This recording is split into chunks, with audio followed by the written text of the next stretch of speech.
We're going to get this meeting started now. Welcome to November's Manhattan Community Board 3's full board meeting. As always, I'm Andrea Gordillo. I'm your chairperson. And as always, we get started with public session. All public speakers are welcome to speak for up to 2 minutes. And the first person I'm going to call tonight is Ollie Fielding. Is Ollie here?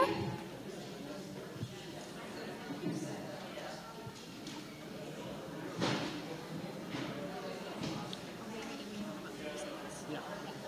I'm going to have 30 seconds. Am I good to go now? Okay.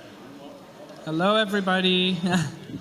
So my name is Ollie Fielding. I'm the president of the East Village Community Coalition. I'm also a resident on 7th and C. The East Village Community Coalition, or EVCC, we've been steadfast in our commitment to supporting independent local businesses since launching our Get Local Guide in 2006, forming the East Village Independent Merchants Association in 2015, and consistently serving as a trusted resource for entrepreneurs in our vibrant neighborhood. EVCC has worked tirelessly to champion a thriving and sustainable local business community. We've supported Wally's Barbershop on our social media channels. We've delighted to see that local entrepreneurs take over from the longtime operator of B-Side in 2021. When the accidental fire displaced the business in 2023, EVCC Director Laura Sewell made a personal contribution to the GoFundMe campaign. Our hearts go out to Wally and Sabrina for the loss of their location, and we sincerely hope B-Side will find a new home. That said, EVCC cannot support the license application for a full OP license at 131 Avenue C and its removal from 203 Avenue B. As a resident of the immediate vicinity and a representative of the EVCC, I've seen firsthand the negative impacts of the oversaturation of full liquor licenses has on our community. It should be noted that CB3 adopted a guidance to steer prospective nightlife businesses away from these unlicensed locations in these areas. The SLA revoked the license of the previous operator at this location, and the last time a new operator applied here, the SLA committee's recommendation was no. The 500-foot rule hearing at state level ruled no, and the full state SLA board meeting was also a no, and all with good reason. Okay. Approving this application would undo years of work to overcome the adverse history of this address. It would disregard the immense efforts made by CB3, EVCC, and our neighbors to address the harmful legacy of this location. Most importantly, it would expose residents to even more of the same hardships they've already had to endure. We acknowledge the applicant's community spirit and we commend them for their engagement. We've met them and we want to help them, but we cannot support a license at this location. All right, thank you. Thank you. Up next is, I'm sorry, I can't read this very well. I think it's Shoshana with an S. Start last name with an S. I can't really read it. If you can come up here and verify your name. With a J or an S? Is this you? Ah, yeah, that's okay. A J. I just had coffee. Okay. Hi, everyone. Good evening. My name is Giovanna. Hi, good evening. My name is Giovanna, and I live at 118 Avenue C. I have lived at this address for 16 plus years. I'm here to speak in opposition to B-Side Bar/Tavern liquor license application at 131 Avenue C.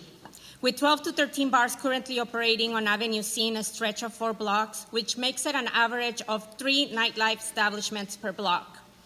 With hours of operation as late as 4 a.m., Royale 4 a.m., New Blue 151 4 a.m., Bobby's Night Out 4 a.m., Wayland 4 a.m., Summit 3 a.m., Two Paris 2 a.m., Dingaling 4 a.m., San Loco 1 a.m., Cosmic Cafe 2 a.m., Joy Face 3 a.m., High Load 1 a.m., Accidental Bar 12, ABC Beer 2 a.m.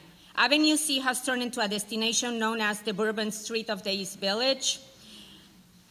Over the last few years, we have become a nightlife destination, but differently than the Meatpacking District, Bushwick, and Far West Chelsea, we have always been a working family neighborhood, not an industrial area where no one or very few people lived prior to nightlife developing. It is already difficult to navigate walking on the street, let alone asleep. I have been unable to have full night's sleep for a while, most nights of the week. I am getting woken up multiple times during the night with music so loud it creates a buzzing sound on the windows, and people gather outside the clubs and bars until the wee hours. This affects my daily life. I have to make a choice multiple times throughout the night to either fully wake up and file a 311 complaint, or try to meditate until I can fall asleep again and I can have a productive day at work the next day. Avenue C residents are working-class families with senior living facilities and low-income housing. It's very difficult to navigate the streets. Most people that I know that live off Avenue C between 6th and 10th Street don't wander the streets past 9 p.m. So thank you for your time. Thank you. Up next is Wilson Rodriguez. And just as a quick matter of information for folks who might not previously have joined us before, on items, you can come on up. On items, on specific items, we can only allow the first 4 people speaking for an item and the first 4 people speaking against. So I just wanted to clarify. Hi, everyone. My name is Wilson Rodriguez. I live in 129 Avenue C, right next to the place that they want to rent to put another bar. As we all know here, so do the community knows, how Avenue C from Houston all the way to 12th Street are flooded with nightlife, bars, lounge. I lived almost 8 years non-stop sleeping because of the noise, the 311 calls trying to get help to try to lower down the music. Of course, they showed up, the police show up, and as soon as they're gone, the place raises their music. There's a lot of loitering. The building that I live in and the building that they want to rent from is so old. It was built in the 1900s. It's not able to withhold the music and the loud people from outdoors. There's so much drama going out there that you can't even walk on the sidewalk without people looking at you like if we are bothering them. It's not even a neighborhood anymore or a community for the families and the people who've been there the longest, like we're in their way now. And no matter what we say to them or try to get an agreement or understanding of getting help from them to lower down the music, there's no respect for anyone in the building or around the neighborhood. And that's what I really wanted to say. You know, the building cannot hold loud music. And the people that surrounds the neighborhood drinking, having a good time. One shift leaves, the other shift comes. It's like nonstop noise and music and loud speaking of people complaining about, you know, whatever's going on in their life. So I really appreciate if you take consideration of what's going on in the neighborhood and the community. That hope that your guys go to understand and help us. Yeah, thank you. Up next is Heather Dubin.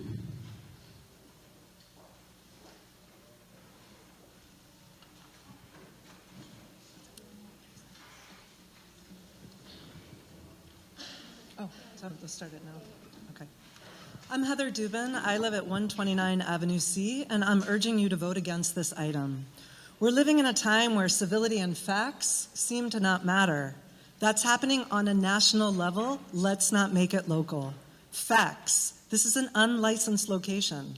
The SLA revoked the previous license due to adverse history, and we are oversaturated with bars on C from 6th to 10th Streets.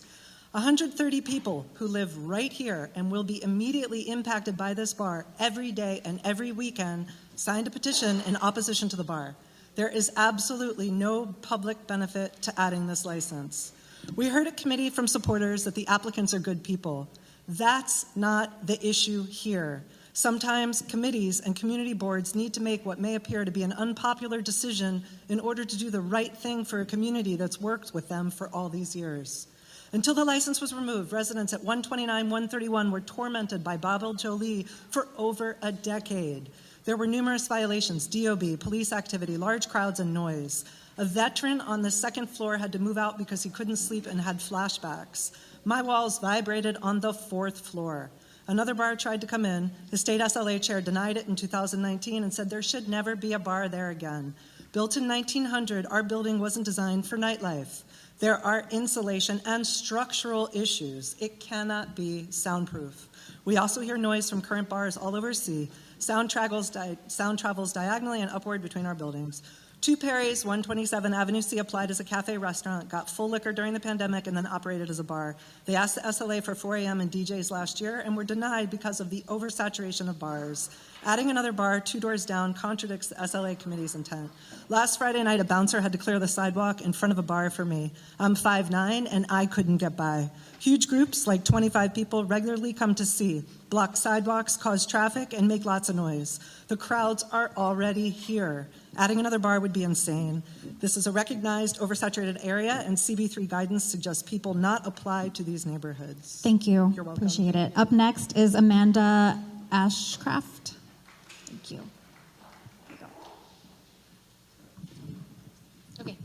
Hi, everyone. Good evening. My name is Reverend Amanda. My husband and I, along with our 4 children, are longtime residents. I'm a devoted local organizer and am the justice minister at Middle Collegiate Church. I share this with you because I know and care something about community, specifically this community. And I know without a doubt that allowing B-Side, Sabina and Wally, a born and raised resident of the Lower East Side, to rebuild their business here would bring numerous communal benefits, financially, culturally, mentally, and socially. I also know something about what it means to rebuild after a fire. After Middle Church burned in 2020, the most disheartening moments were when we were pushed back by regulations that didn't take our specific situation into account. B-Side suffered a fire. That's the only reason we are here, and they finally see an opportunity to rebuild. Many board members proposed they would vote yes if their requests were at any other location.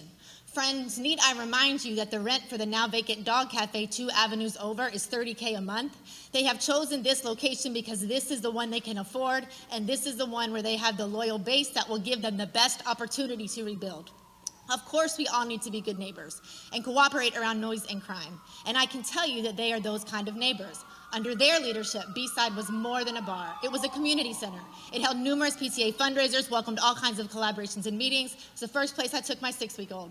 As we approach a new national administration, we are ripe with anxiety and uncertainty, and we need such places to organize, unwind, and build. And we need them led by residents committed to this neighborhood's thriving and surviving.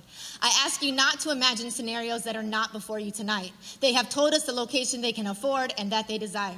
When you vote, remember that this community has entrusted you to champion the community. If our people can't have small businesses here, what does that say about who we've become? I am confident we can figure this out together, but a no vote doesn't even give the community that chance and possibility. You are voting on much more than a license. You are voting for community, and I hope you'll vote yes. Thank you for your time. Thank you. If everyone could please refrain from clapping, like jazz hands we prefer. We need to keep this the meeting going along, and it disturbs some of the pacing of the meeting, and we need to be out here by 9. So the next person is Rosa Goldstein. Thank you.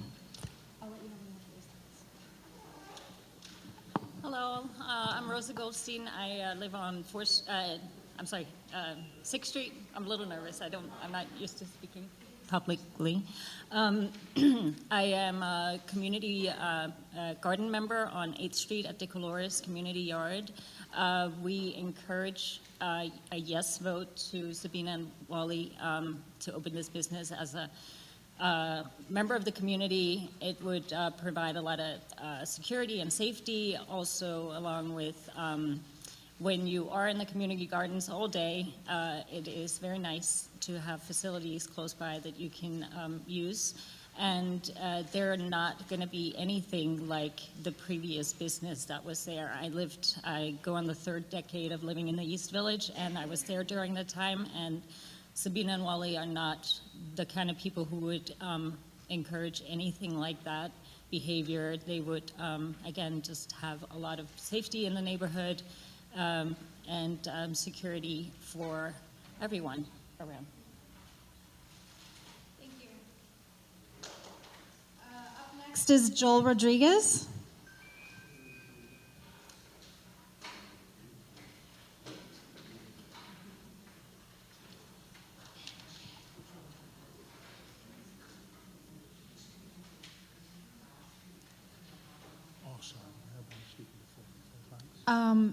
You want your... Jihad to go first, please. Sure, why not? Jihad, is Jihad here?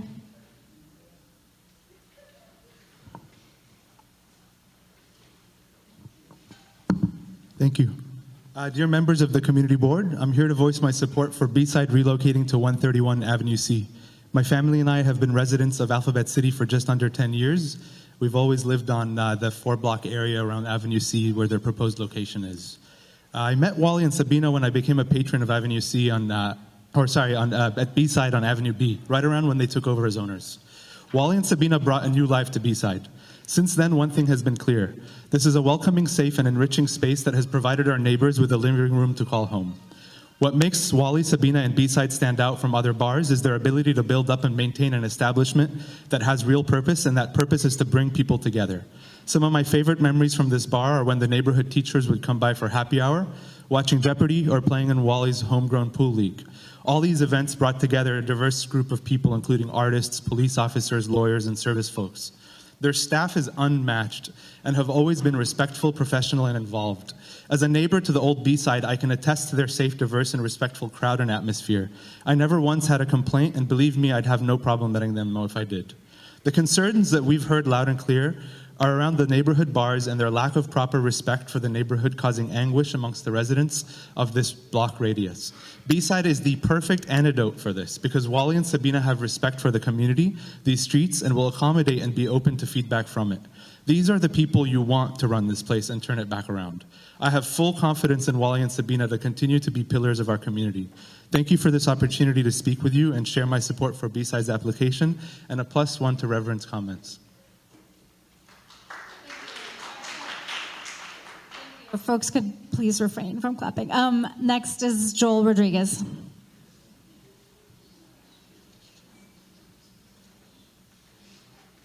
After that is Jeannie Chin.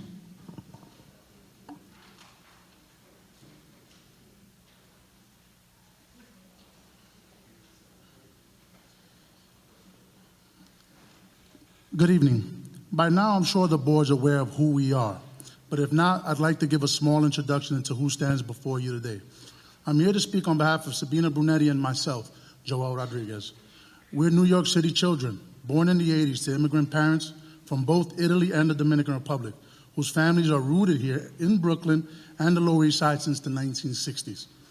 First-generation Americans. Born in 1987 and raised on the corner of Broome Street and Ridge, I've seen this neighborhood become many things, despite the beneficial or adverse results. It has afforded me the kinds of culture and experiences that those who come to live here have dreamt of. I'd like to acknowledge and validate those who are opposed to B-Side relocating to 131 Avenue C. We hear you, and we understand your feelings and concerns. We've always been respectful to our neighbors, and that remains our goal today. Hopefully that's considered by this board so that we can breathe new life into this long-standing barren storefront. And we've made significant concessions with our new stipulated hours. It should be noted that B-Side is a 20-year-old institution that was facing closure in 2020. And with our acquisition, we fought to save it through the pandemic.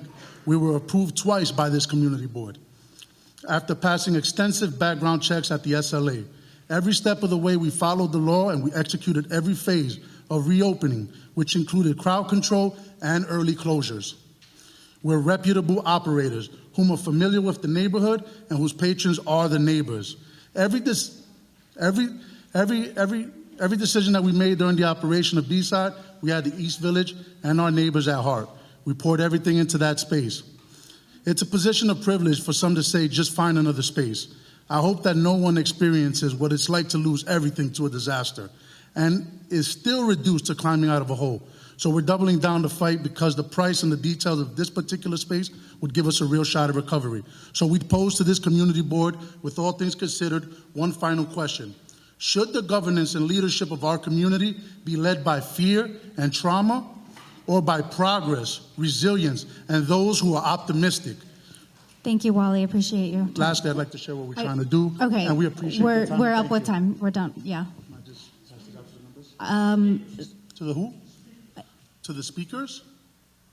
You can leave them here if folks want to come get it at the end of the table. That's fine. Moving on, we have Jeannie Chin is the next person.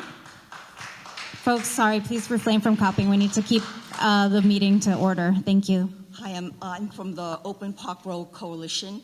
Opening Park Road in Chinatown saves lives. Park Road was a major two-way street. It can accommodate pedestrians, MTA buses. It can accommodate pedestrians, MTA buses, emergency service vehicles, cars, and bike lanes. A closed Park Road has become a massive commuter parking lot with parallel and perpendicular parking for NYPD and Department of Corrections vehicles. This slows emergency access when there are many narrow streets, old buildings, and tenements in Chinatown. The two streets adjoining Park Row have become congested, polluted, impenetrable, single lanes in each direction during rush hours, even on weekends. Every extra minute can mean the difference between life or death. Within 2 blocks of Park Row lockdowns, 24 businesses shut down. Currently, Chinatown has one of the highest storefront vacancy rates in the city at 20%. Opening Park Row saves lives and businesses. Thank you. Thank you. Up next is Anna Goldstein. After Anna will be Ryan. Hi, my name is Anna Goldstein of the Open Park Road Coalition. I'd like to read President Tony Chu's testimony of the Chinese Consolidated Benevolent Association. On behalf of Chinese Consolidated Benevolent Association and its 60 organizations, we are very concerned about the dangerous bus island built on fast track without property community input and against the warnings of the community. Already, one senior has been hurt. However, it is clear that more will be hurt by this dangerous construction. We urge the city to remove the island immediately so riders can once again board safely from the sidewalk. May I read my own testimony? Yes, with 1 minute. Okay. The new Park Road bus island is unsafe. The curb height is almost 11 inches on the bike path side, the side that the passengers must go onto and that the bus does not need to accommodate the bus ramp. Several people have already tripped getting onto that bus island. One serious incident occurred when the M103 bus was about to arrive, and my friend, who was over 80, tripped while she was going onto the bus island. She had injuries on both knees and has pain due to the injury. She had to get x-rays because she was concerned about a fracture. She is afraid now, and she still has pain. Crossing two-way bike lanes is dangerous for those with mobility issues due to the speed of the bicycles. It is urgent for this bus island that the DOT said is temporary be removed and the former sidewalk stop be restored before there are more serious injuries. The bus island is unsafe. Restore the bus stop to the sidewalk so that people can board safely. Thank you. Thank you. Up next is Ryan, and then after that, Valentina.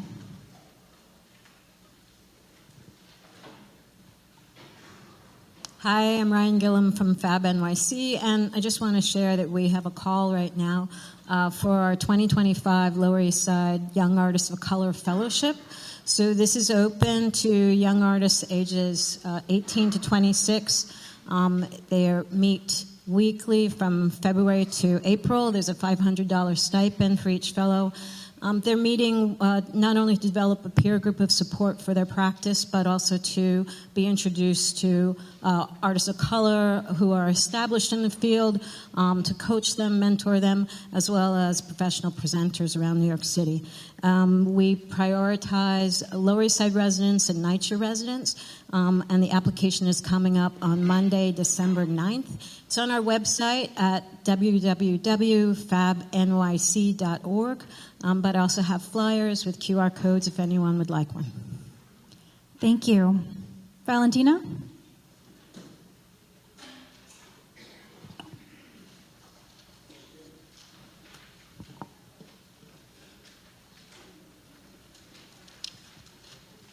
Hi, my name is Valentina Jones, and I'm here on behalf of the Lower East Side Power Partnership.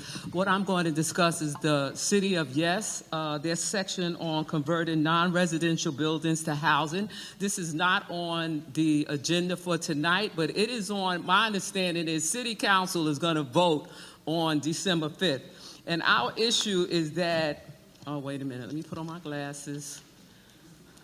Our issue is that what we read is that we didn't see anything about non-residential buildings that convert to housing having any mandate for any affordable units.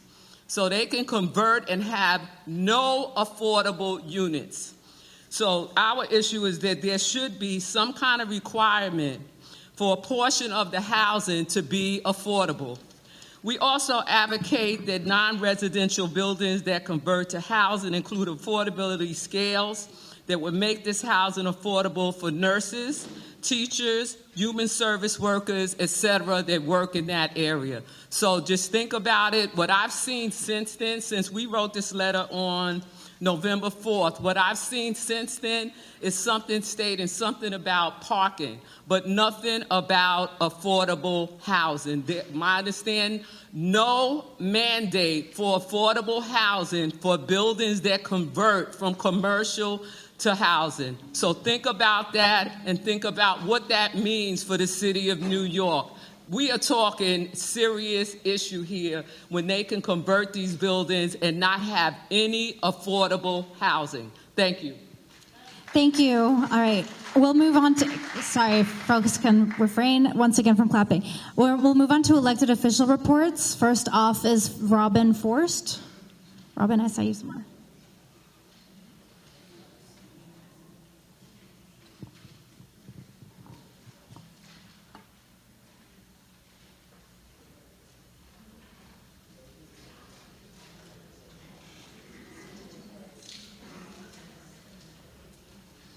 Good evening, everyone. I am really here just to say hello and happy Thanksgiving. In terms of a report, you'll get a fuller report in December. You all know, I think, the big news this week was the swearing in of our newest police commissioner, Jessica Tisch, and we are looking forward to a long and successful term for her. I'm happy to take any questions. Otherwise, I'll see you next month. Andrew, is that quick enough? Great. Any questions from board members? Okay. Great. Thank you. Thank you. Is there anyone from Public Advocate Jumani Williams' office here? Controller Brad Lander. BP Mark Levine.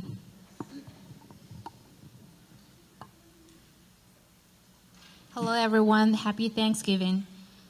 So I only have a few important dates that I want to share with everybody. The first one is our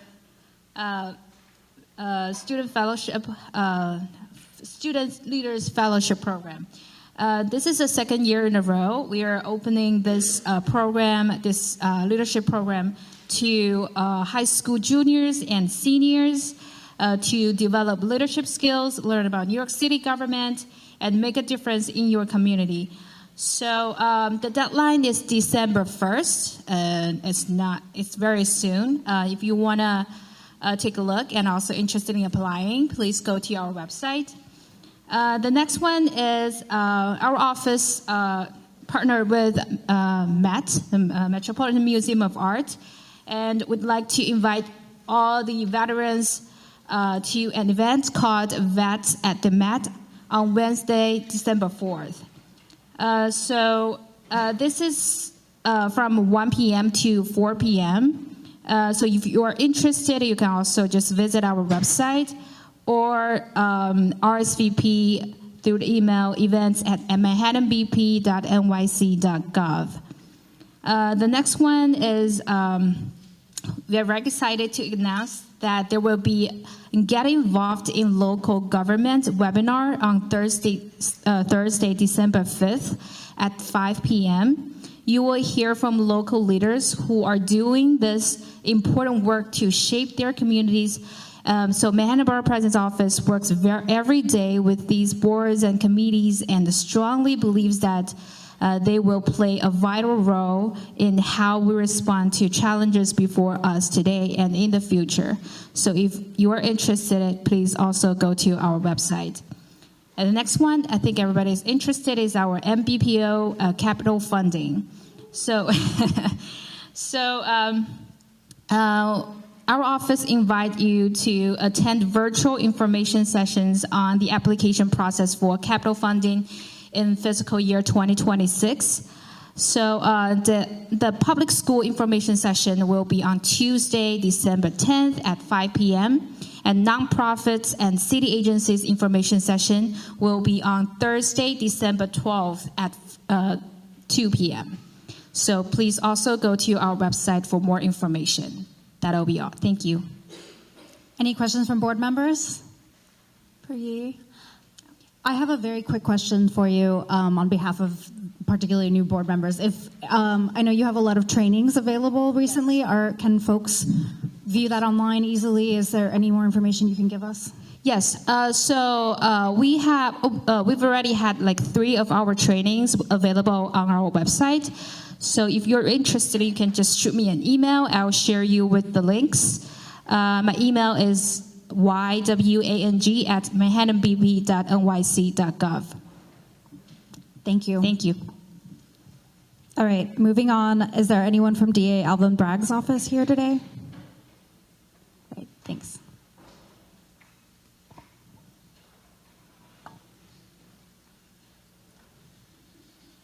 Hi, I'm Sherman Goldblum. I'm from District Attorney Alvin Bragg's office, and I'm here with a few announcements. On November 16th, we had a great event at Grand Street, the Anti-Gun Violence Youth Summit. There were around between 80 and 100 youth. They did resume workshops, financial literacy, de-escalation, and got to see called presentations. So shout out to Grand Street and all the kids who came and for everyone who did outreach. It was really a great event. We'd also like to go over, we're doing trespass notice trainings with precincts by request. We know that shoplifting and retail theft continue to be a concern throughout the borough, and in these neighborhoods, and in neighborhoods specifically, we've recently been enhancing our coordination with both businesses and NYPD on best practices for trespass notices, ensuring successful prosecution for meaningful case outcomes. We've led a series of trainings with leadership from our office to that end. We're collaborating with the 9th Precinct for this as well.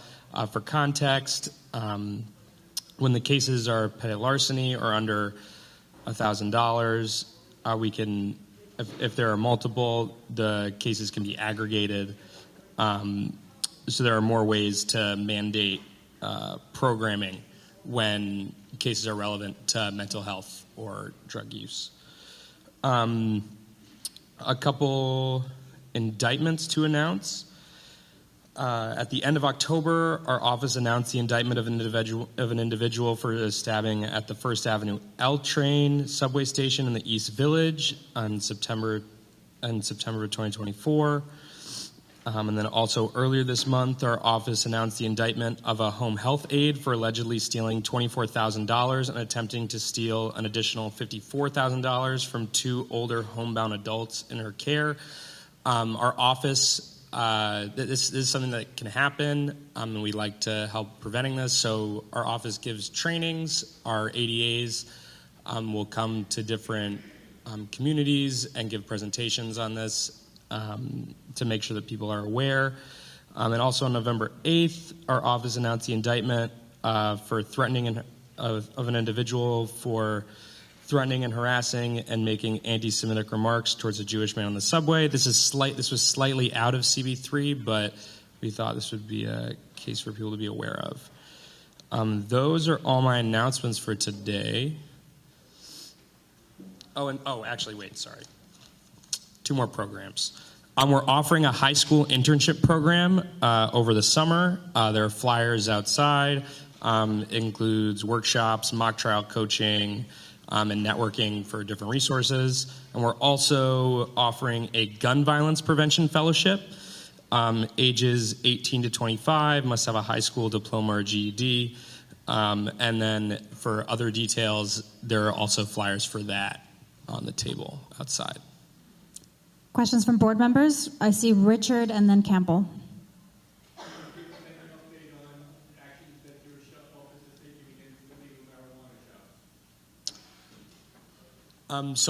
That is mostly being handled by the sheriff's office at this point. And so I believe that they would have a better update than the DA's office. Same answer. All right. Thank you. No worries. Any other Appreciate you. questions? Okay. Well, thank you so much. Thank you. We'll move on. As a representative from Congressmember Goldman's office here. Assemblymember Grace Lee.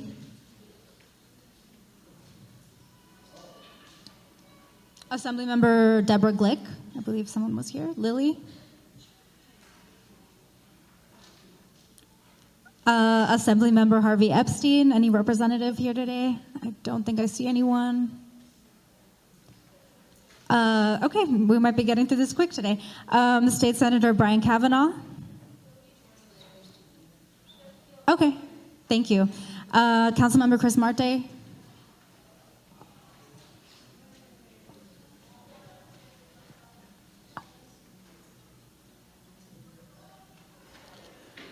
Good evening, CB3. Happy Thanksgiving. Just a few updates from our office. So last month, Councilmember Marte introduced legislation Intro 1096 to protect the health care of New York City retirees. So currently, Mayor Adams is trying to force hundreds of thousands of New York City retirees who poured their heart and soul into our city off of traditional Medicare and onto a Medicare Advantage plan, which will make healthcare more expensive and restrictive for these seniors. Our bill would enshrine in law retirees' right to traditional Medicare, so no mayoral administration can take away their health care. This month, the City Council also passed the FAIR Act, banning landlords from charging tenants broker fees. Councilmember Marte was proud to be one of the earliest co-sponsors of this bill that will make housing more affordable, and we thank Councilmember Chiosei for his work to get this bill passed. During a stated meeting last month as well, Councilmember Chris Marte also introduced legislation to require grocery stores to accept OTC cards, which is an important benefit for the many seniors that live in CB3, allowing them to use their OTC benefits for healthy food in grocery stores. We were also happy in other events to partner during these last few weeks with UA3 and Vision Urbana for some giveaways, some turkey giveaways, which was nice. Slightly outside of CB3, but the council member continues to advocate for the community regarding the closure of the Mount Sinai Beth Israel Mount Sinai Beth Israel Hospital. And in other news, East Broadway will be repaved this week, so long as there is no rain. I know that's been a concerning issue for many. And finally, just some land use updates. So for City of Yes, last week, City of Yes for Housing Opportunity passed at the subcommittee and committee levels and is expected to be put to a full vote at the next full council meeting in early December. The council member continues to advocate for changes and commitments that will prioritize construction and preservation of truly affordable housing. We have seen some movement on our asks around NYCHA property, average unit sizes, and lot coverage requirements, and funding commitments for affordable housing and tenant engagement. However, the council member still has serious concerns around the lack of mandated affordable housing and potential for exacerbating speculation and displacement downtown and citywide. Any questions from board members? Valentina. Oh, Valentina, yeah. Yeah, so the hospital is as of yet not closed. There's still ongoing litigation around it. However, the council member attended a rally that took place earlier, and there was a hearing that he was also a part of. So we continue to advocate for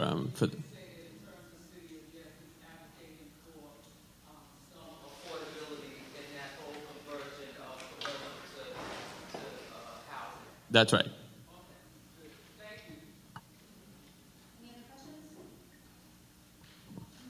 All right, thank you. Assemblymember Epstein, if you'd like to give a 2-minute report. We've got a lot of business to get through tonight. How about I try 1 minute? Good evening, everyone. For folks who don't know me, my name is Harvey Epstein. I'm the State Assembly member in the 74th District. First, I want to wish everyone a happy holidays. Hope people enjoy the holidays, whatever you're doing, and whether how you celebrate or how you don't. Sure, obviously everyone's different choices. Just this week we gave out almost 3,000 meals yesterday to folks in the neighborhood. Really want to thank Lower East Side Center, all our partners who were able to do that. Amazing work with all our elected officials. It's pretty exciting. Doing a holiday party on December 5th. If people want to go to the Girls Club, it's in our newsletter. We love everyone to come. Chanel's got flyers in our hand if people want to have those. It's a free holiday party just to celebrate the end of the year. A lot of good and a lot of shit happened this year. But we also need to celebrate the good things that are happening in our community. For folks who are seniors, we're doing an Omni Fare, reduced fare MetroCard event. We're doing it at Stein Senior Center on 23rd Street on the 4th. We were lucky the last couple of weeks to announce a lot of awards. We were able to announce that we gave $3 million to the Boys Club, where the Joyce Theater is, to do renovations in that space. And in Tompkins Square Park, we gave money to rehab the dog run. And a lot of things are going on around the Charas Community Center. People know we had our first public meeting. There's going to be a couple more public meetings to figure out how we want to make sure that space is available for us. It's going to take a lot of money and a lot of time, but it's really important that we get that space back to our neighborhood. The community fridge that was in front of Trinity Church is now moved to 6th Street Community Center, so folks who know people who need access to free food, that is available. And we spent a lot of time with the Reese tenants talking about what's going on with the construction on 10th Street in the cul-de-sac. And there's an effort to kind of expedite the repairs there, talking about the soil issues that are going on, and also their Rad Pack proposed conversion. That election's happening probably in March. If people have questions, if the chair allows it. If not, I want to again wish everyone a happy holidays, and you can read my report or reach out for any questions. And Chanel's always here and available. Thank you. I see one question from Richard. Congestion pricing.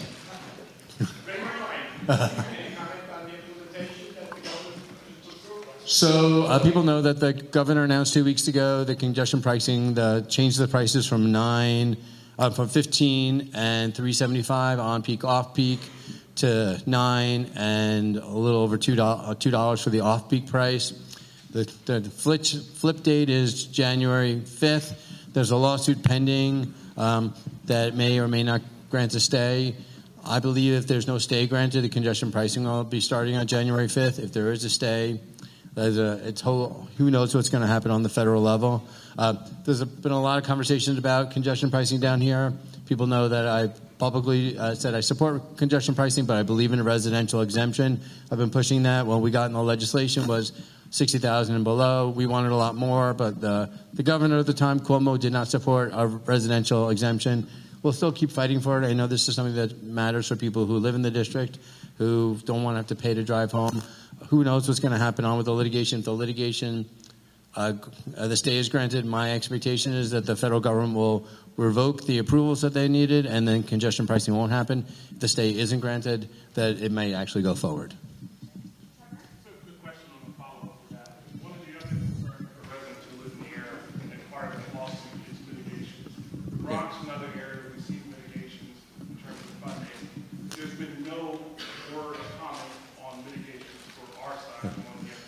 So people know, and they looked at the plan, there was a concern around Houston Street, on the turnaround in Houston Street, and the potential increase in pollution from 10th Street down to Houston. And so we met with the MTA, Assemblymember Lee and I, and talked about some mitigation measures, and they decided that 10th Street would no longer be a turnaround on congestion pricing, and the new modeling reduced that level of pollution. The two of us went and asked for additional mitigation measures. We are still waiting from the MTA to give us exactly what those mitigation measures are. They said they would put air monitoring along the FDR to kind of monitor the air, but that's not mitigation, that's just observing. So we've asked for additional mitigation, and her and I are not going to give up until we get additional mitigation if it does go forward.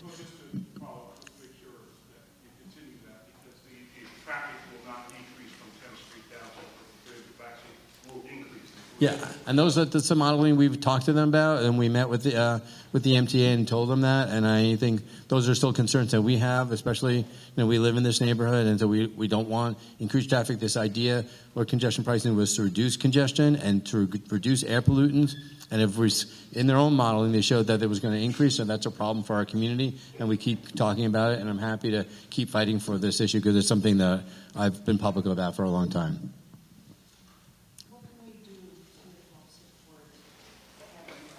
Yeah, the board wants to, I know in the past the board has written resolutions around this issue. I know there's some, if there are updated resolutions that we can have, that we can share with the MTA, that's always going to be helpful. I know, I think I see my senators here as well. I'm sure he'd be happy to have whatever backup that we could have to ensure that we have enough ammunition to go to Albany and talk to the MTA. And, they're coming to us right now for, I met with Janice Lieber about their new capital plan. They want a lot of money from Albany. And so in exchange for getting a lot of money from Albany, we need to push on the mitigation. People know their new capital budget, $68 billion. It's not going to, they don't have that money available. They're not going to be able to borrow enough based on their revenue. So they need from us, so we need from them. And a part of what we're going to hopefully get from them is a lot more mitigation. Catherine, and then we'll move on after that.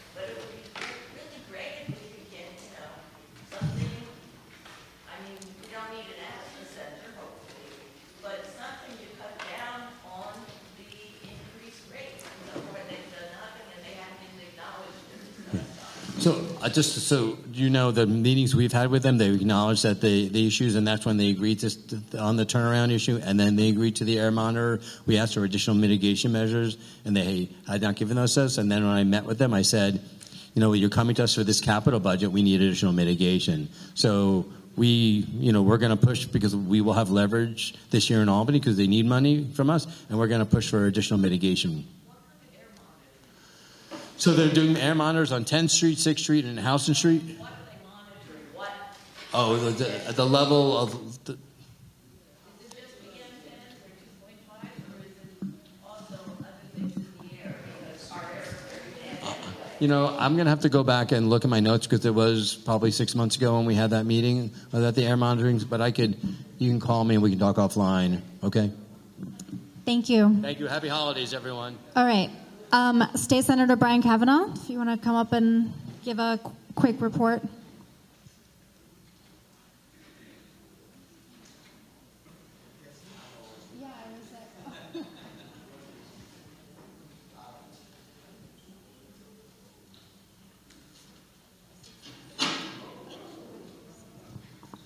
Pre-Thanksgiving injury,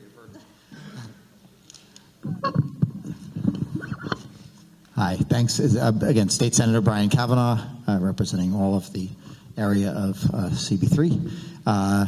First of all, just update, probably most of you heard there was an election earlier in the month, and I'm happy to report that all of our local elected officials were, including Harvey and myself and Dan Goldman and Grace Lee, were all returned to office. At the national level, thank you. Thank you. That was Harvey led that clap, so that was good. He's apparently happy about this news, which is nice.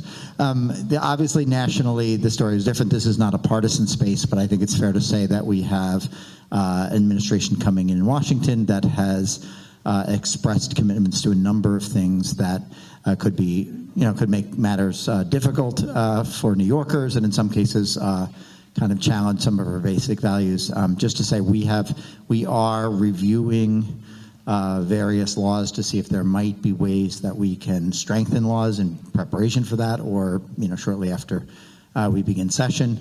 There has been talk about going back to Albany, like in December, to pass some laws in advance. I'm always available to go back and pass laws, but it doesn't seem like it's necessary to do in December. We'll be back in session on January 8th, but we are reviewing lots of concerns, and some of the concerns may be budgetary, which there are various things the incoming administration has talked about doing that could make things difficult here, and obviously that'll be something we'll have to play out in the state budget, which is due by the end of March.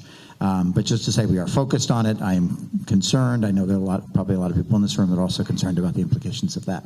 On a lighter note, we've been spending a lot of time at various events around Thanksgiving.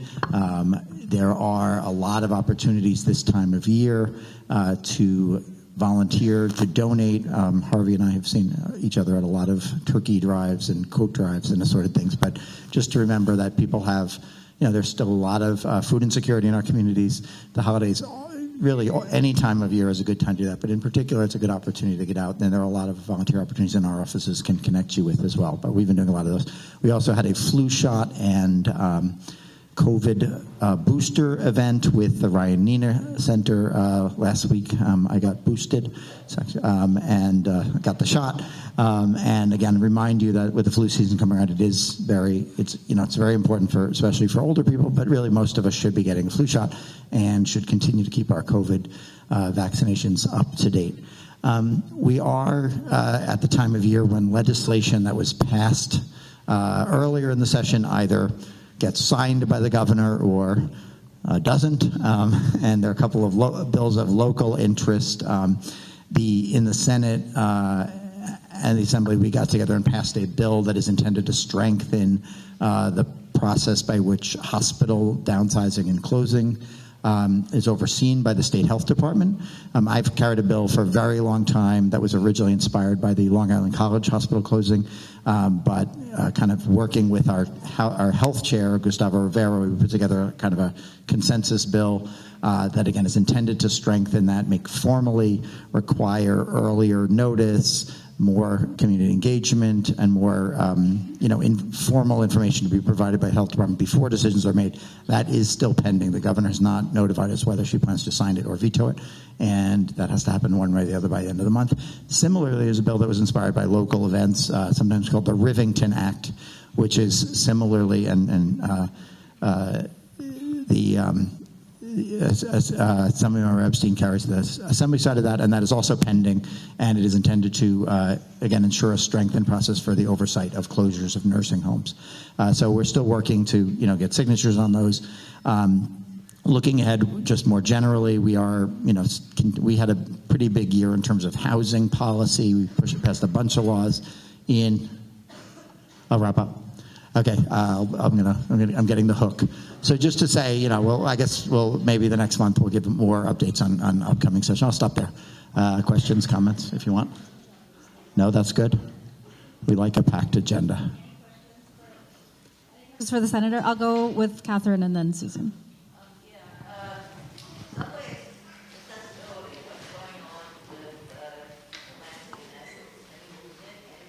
Yeah, so just I let Harvey handle the other end of the congestion pricing conversation, but just to say the purpose of congestion pricing, one of them is to provide a lot of capital to fund critical projects. I think we are all committed to making sure that Delancey and Essex, which was in the 2020 to 2024 capital plan, remains a top, which it should be noted there's only a month left in 2024, at least calendar-wise.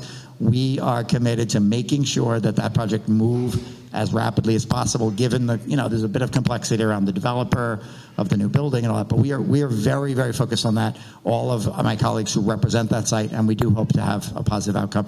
And again, congestion pricing was necessary to get that. The MTA maintained that the congestion pricing money was necessary in order to move that forward. Whether that's true or not, the congestion pricing money looks like it's coming in. We will push to get that and hope to have some good news on that soon, along with lots of other improvements for our community.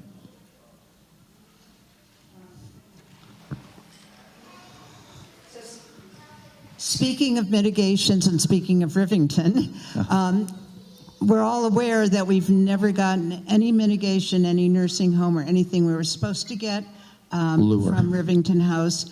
We have been talking to the Attorney General's office. Nothing is happening.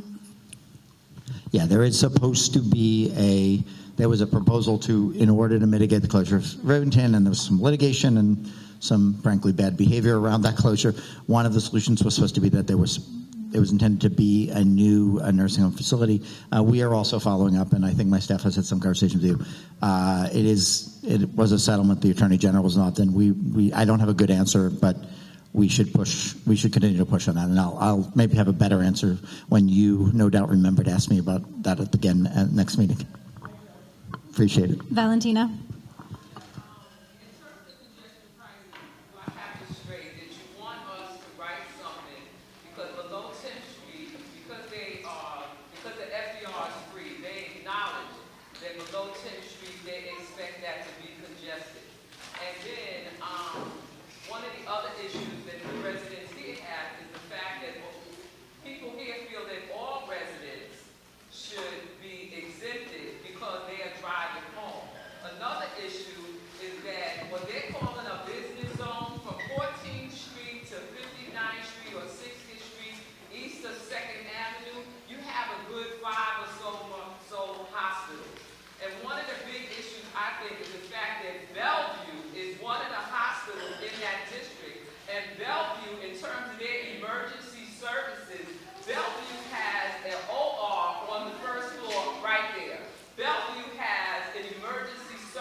I think we got it.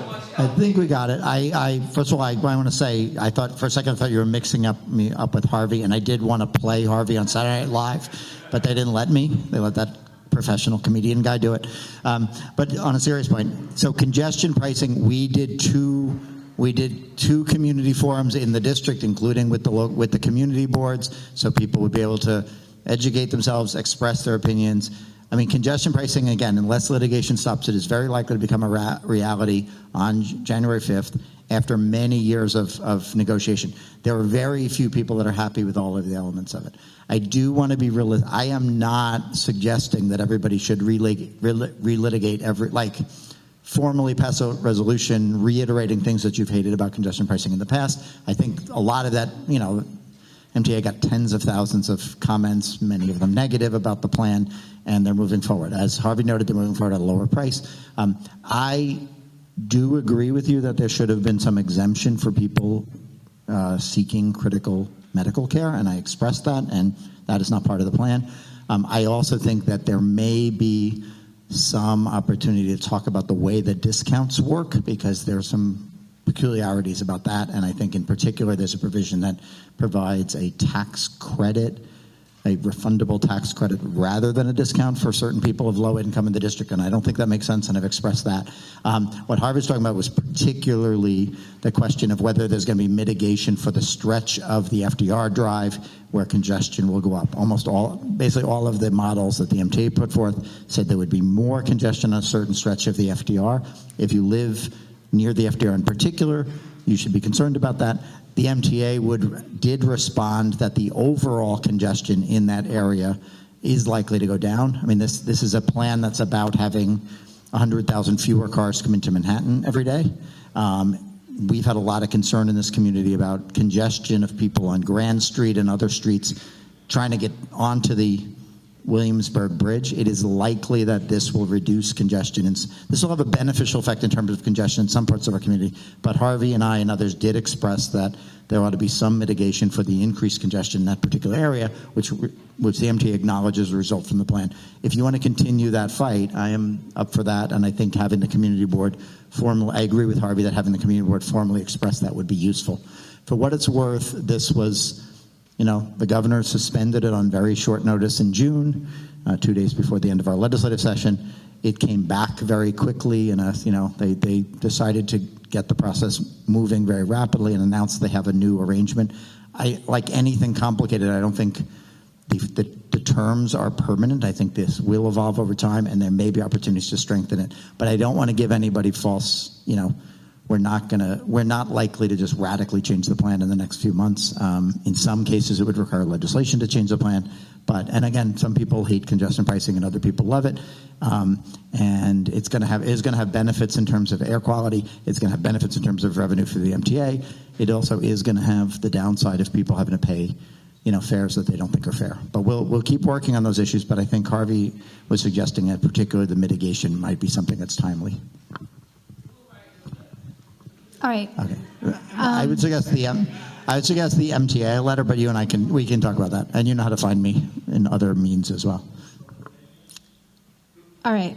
I'll keep the agenda moving. Thank you, Senator. Thank you. All right. We'll move on to a roll call and approval of last month's minutes. Oh, I'm sorry. That always happens to me at the end. I'm sorry. Julio from Carlina Rivera's office. Yes. Hi, everyone. No worries. Happy Thanksgiving to all who are going to celebrate. I hope you guys have a wonderful time with friends and families and those who you love. Since congestion pricing has been a hot topic, I quickly just want to say that Councilmember Rivera, along with other local officials, Councilmember Marte's office, Botcher, and Powers, all wrote a letter urging for an exemption for residents inside the zone. And we're going to continue to work with our state colleagues to make sure that our residents who have a car and need it for many different reasons, whether work, personal health, that they have that ability to come back in without having to pay in. I want to start off by City of Yes. Councilmember Rivera is in the Land Use Committee at City Council, and she, after intense negotiating, I want to say probably was 10-hour negotiating period, the council member was able to get some goodies on the overall plan while approving it, and I just want to list some of them off just so folks have that info, but I highly recommend everybody take a board report. There's a lot of good info. So there's going to be, in addition to approving City of Yes with some modifications, there's going to be an allocation of $2 billion for housing capital investment to finance affordable housing preservation, including Mitchell-Lama projects, NYCHA investments, and HDFCs. There's also $2 billion in infrastructure investments, including stormwater and drainage systems, street improvements, open space, sewer upgrades, $200 million to NYCHA to promote vacant unit readiness and Section 9 repairs, $215 million in additional funding for city FEPs across fiscal year 25 and 26, $180 million. $100 million for rental assistance for rehabilitation and conversion of homeless housing over 10 years. And then also we got some commitment from the agency for 200 new staff members for the Department of Housing and Preservation and Development. For those who don't know, the department is very understaffed, which has prevented some of the affordable housing projects that are on the pipeline to be stalled. So we got commitment for the department to be staffed to support a range of developments, including planning, enforcement functions across the agencies and the Department of Buildings. So there's a lot of other things in the City of Yes, but these are some of the things that were negotiated. City Council is set to vote on the final approval on December 5th at the stated meeting. So highly encourage you all to testify if you want to, or watch for that. We also, council member has put a resolution for the legislation that the state senator was speaking about for Governor Hochul to sign the Local Input in Community Healthcare Act. City Council held a hearing to see the effects of the loss of Mount Sinai in our community, and we're urging the governor, and we're working with our state partners to make sure that that legislation gets passed. City Council also passed the FAIR Act. This eliminates the broker fee for the renter. It is now the person who will pay for the broker fee is the person who hires the broker fee. So we're not getting rid of the broker fee. But if you didn't hire a broker, you won't have to pay a fee, right? Whereas before, if you did hire one, if you didn't or not, you're just looking for an apartment, they'd included $2,000-$3,000 fee just sometimes for not even showing up, just to put a key and for you to open it, and that's it. So I'm happy to see everybody else at all the events. Yeah, I'm happy to see everybody and all the turkey giveaways, and I'll take any questions, but encourage you all to get the board report. Any questions? Okay, thank you, Julio. Okay, we'll move on to I see you waving, but I can't recognize you right now. Sorry, we're having official. I know there's lots of new people here, but just so you know, we have to follow our agenda, and members of the public are invited to speak at the beginning. You can sign up for a form at our monthly full board meetings. But thank you all for being here. Okay, so we'll move on to roll call and approval of last month minutes.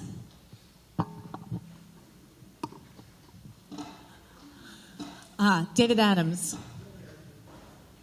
Stephen Ballinger. Sarah Bachu. Lee Berman. Solomon Bletcher. Ton Bowie. August Castelli. Carlin Chan. Ariadne Chua. Vincent Cerrito. Eric Diaz.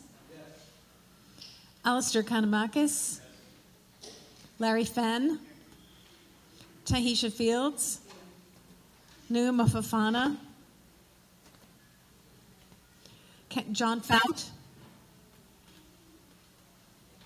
Catherine Freed. Sean Garcia. Here. Ryan Gilliam. Here. Deborah Glass. Here. Charlie Goldenson. Here. Andrea Gordillo. Herman Hewitt. Trevor Holland. Here. Valentina Jones. Anna Kakar. Here. Nancy Kong. Here. Michelle Coopersmith. Present. Diane Lake. Here. Mei Lee. Here. Michael Lavario. Yes. Jaja Liao. Molly Liu. Here. Campbell Munn. Here. Indrani Rivera. Here. Gravin Olivares. Here. Damaris Reyes. Jaylene Rodriguez. Yes. Richard Ropiak. Yes. Sherry Ryan. Okay. Arnett Scott. Yes. Clint Smeltzer. Yes. Sandra Struther. Daniel Tanow. Yes. Zachary Thomas. Josephine Velez. Yes. Kathleen Webster. And Guillermo Zubiaga.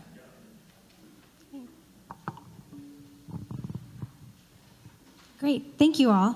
All right, so our next agenda item is our elections. It's this month is our annual elections, and Larry has graciously agreed to chair the nominating committee, and so I'll let him take over this portion of the meeting.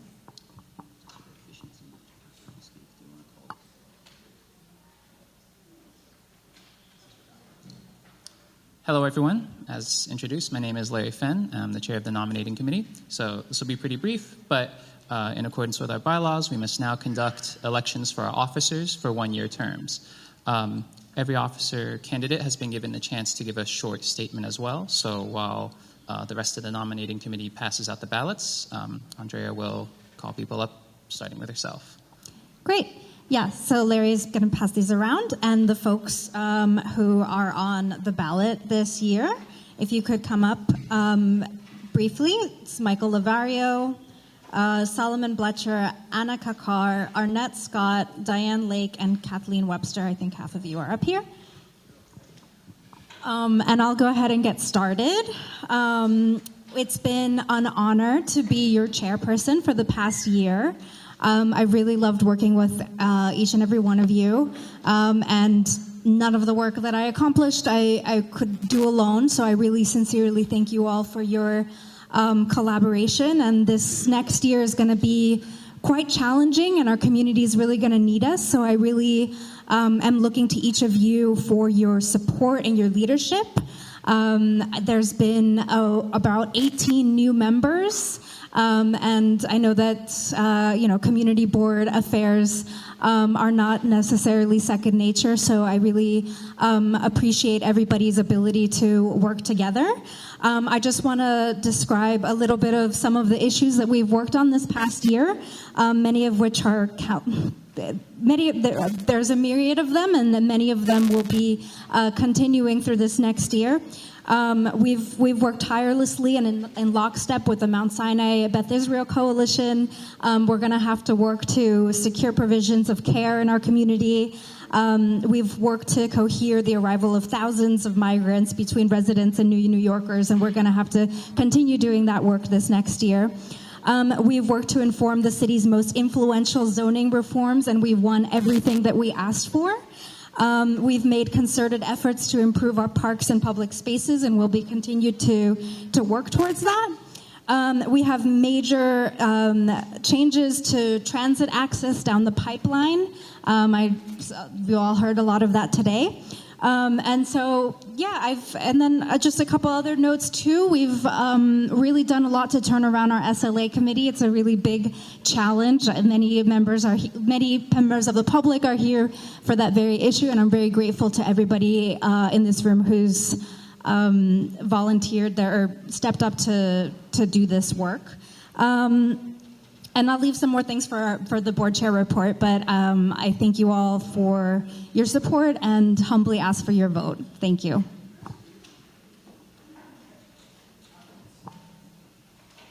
Hi, good evening, everyone. My name is Mike.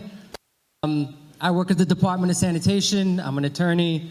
I live on East Broadway near Seward Park in a rent-stabilized apartment with my partner and my 2 cats. Since 2023, I've served on the SLA committee and second vice chair. I'm running for first vice chair because I like the work that we do as a community board. I'm genuinely curious about what goes on, and I think I can help out. I have over 10 years of experience in government. That's federal, state, and city government, including the most recent 2 mayoral administrations. Before law school, I worked as a superintendent. I worked in nightlife. I worked in restaurants, bartended a little bit. I waited tables.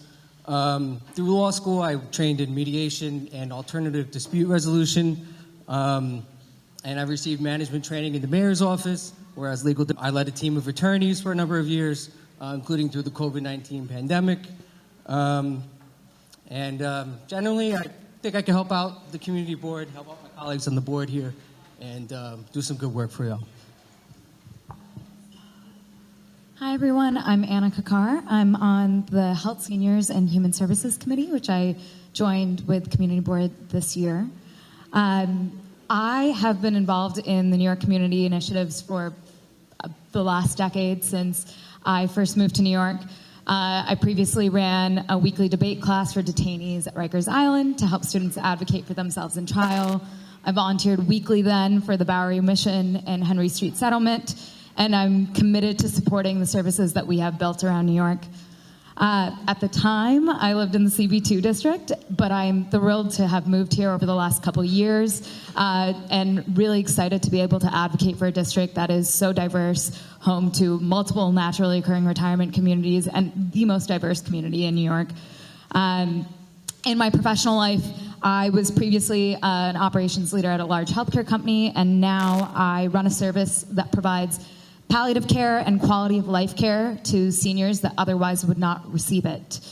I am dedicated to creating the right resources, helping people access them, advocating for their creation, and creating efficient processes that allow us to do so, and would love to be able to do that as second vice chair at this board. Hello, yeah, my name is Solomon, and I am a member of CB3, and I've been on CB3 for 1.5 years now. On the board, I've helped in transportation to try to advocate for better busways and for more accessibility. And I've lived here for a long time. I really care about improving the infrastructure of the neighborhood. And I've also served on the youth council with Harvey Epstein for 6 years now. And I've been to basically every meeting for the last year, with a few exceptions when I have had something when I was not in New York at the moment. And yeah, I hope that I can serve as the second vice chair. Thank you. All right.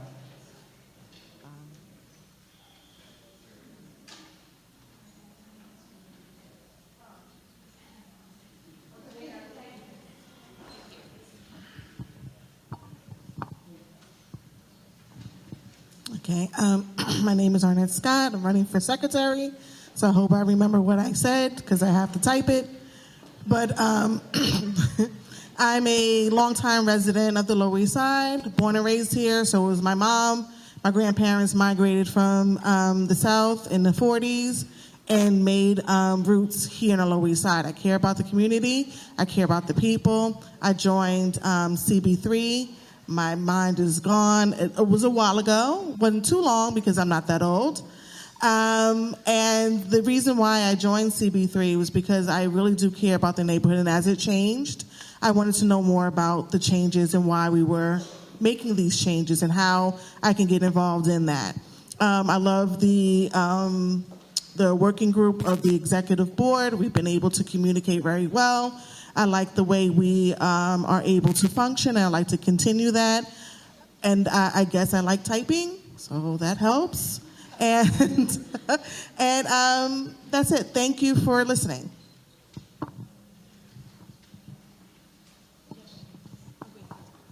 Just a minute.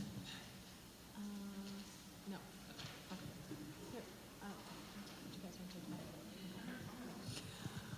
Hi, I'm Diane Lake. I am running for Vice Secretary. I've been doing that job for the last year. I've been calling your names pretty regularly. I hope I've been pronouncing them properly. If not, please let me know. This is my second year on the board. I'm on the Parks Committee. I'm now the Vice Chair of the Parks Committee. And I have been living at the northern end of this community board district for 38 years. My children were born here, raised here, and went to school here. And we're all really committed to this district and seeing it be successful. And now that I have more free time, I'm really happy to be participating in this board and helping to get the work done. I'm newer to the board, so I'm still learning, but I'm happy to, pitch in as secretary and partner with Arnett and participate in the executive committee and help to get things done the way we want them to happen. So thank you.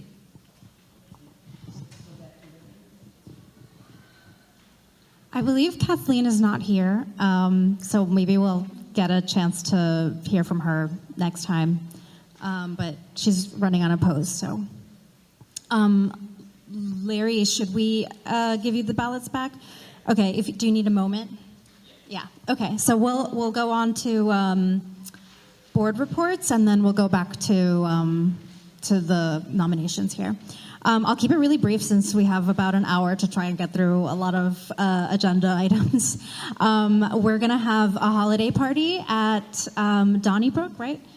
Was that Donnybrook? Yes. Yes, at Donnybrook next month on the 17th. Just as an FYI, this is open only to board members and elected officials. As much as we would love to invite members of the public, we are restricted to a smaller group. As always, we ask for a $25 donation to cover costs of food and beverage and the venue. Solomon has graciously stepped up to collect those funds. So at next meeting, if you would like to attend, please get the funds to him so he can collect the money. So it's after the next full board meeting, which is the December 17th. I hope you all are there. It's always a good time. And then, as always, for the new members in particular, please remember to sign up to your Conflicts of Interest Board trainings. If you have any questions, feel free to shoot me an email. And with that, I'll just pass it to Susan, who has much more reports. Thank you. For the party, we will be sending out emailing invites, and you'll be able to RSVP that way, but for that. We've been receiving calls from landlords for small buildings in CB3 who don't have the space to implement the new containerization laws. And we've been trying to work with sanitation, community affairs. So if anyone's having problems, or if you know someone that's having problems, we can connect them to work one-on-one. The sanitation will work one-on-one with any landlord having difficulty. Their sanitation is also issuing a waiver, but it does not allow exemption for limited space. But if the property owners feel that the bins would become a public safety hazard, there is a request for an exemption form. So please let me know, or if you know anyone that needs help, please let them know that we can connect them. Another issue that we just found out today is impacting small businesses. There's a new federal law that can have great impact. And the reason I say it's impacting small businesses is because of the possible financial impact.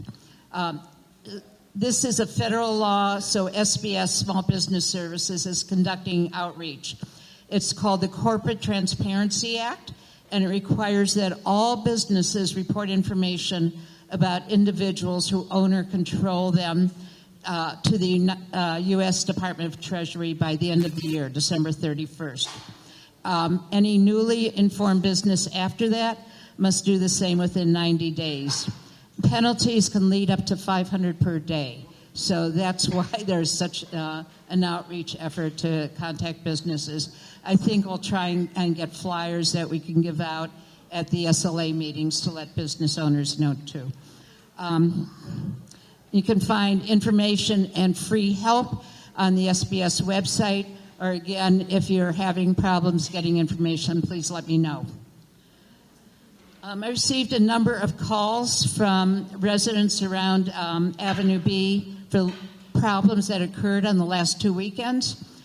They occurred at 47 Avenue B. 2 weeks ago, there was an event in a space that should not be licensed. It should be empty. And there was reports of underage drinking, which proved to be true. The police came and shut it down. The fire department was also there. There were rumors that there were ODs, but there doesn't seem to be any documentation. At the very same location this weekend, there was shooters. Police were called. The shooter has been arrested. There's an ongoing investigation trying to figure out who is hosting the events, and it involves several illegal issues that have to be investigated. And now for some good news. Catherine? This is good news about the elevator on Delancey Street Station. So elected, as I think Brian was referring to, elected officials in the community board did receive an update from EDC, and there is progress on the development of Site 9, which will allow for, at the same time, access for the MTA to build the elevator. And as reported before, there is funding secure for the elevator. There was a time when they were going to use the funding for 2nd Avenue stop because there was not access at Delancey. That is no longer happening. This is all very vague because nothing has been finalized, but it looks very good, and we should get more information in January. And my last also good news is I hope to have full staff in the office by January. And that's it, unless, Trevor? Just one quick question. The diamond check is supposed to come down on Friday. Right. But I can't find clarity on diamond checks on the sidewalks, They can stay all year. even if they're illegal. They have to be in compliance. They're supposed to be in compliance, and I think it's by now. If you see a sidewalk cafe that does not look like it meets the new guidelines, we can report that. Anything else? Carlin? The DSNY will get back to us on the storage of garbage bins by commercial tenants on the sidewalks. They didn't, and I'm going to confess that I don't remember. Was that something that was asked at the last meeting? I did not think to follow up, but I will do that.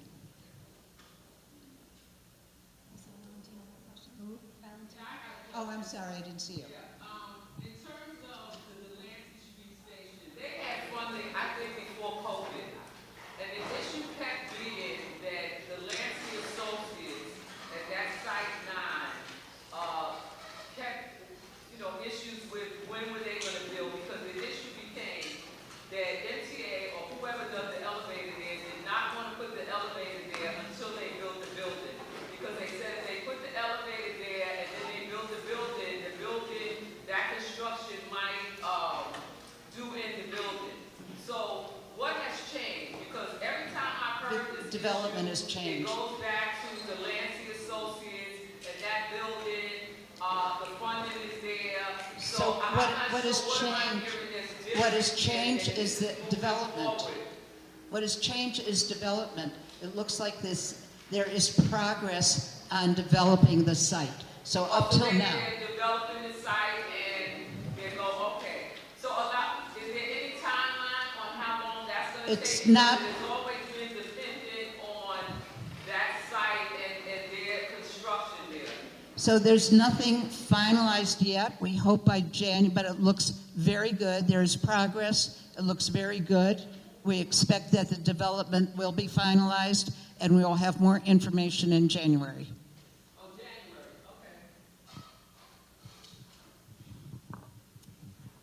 okay. Okay, thanks.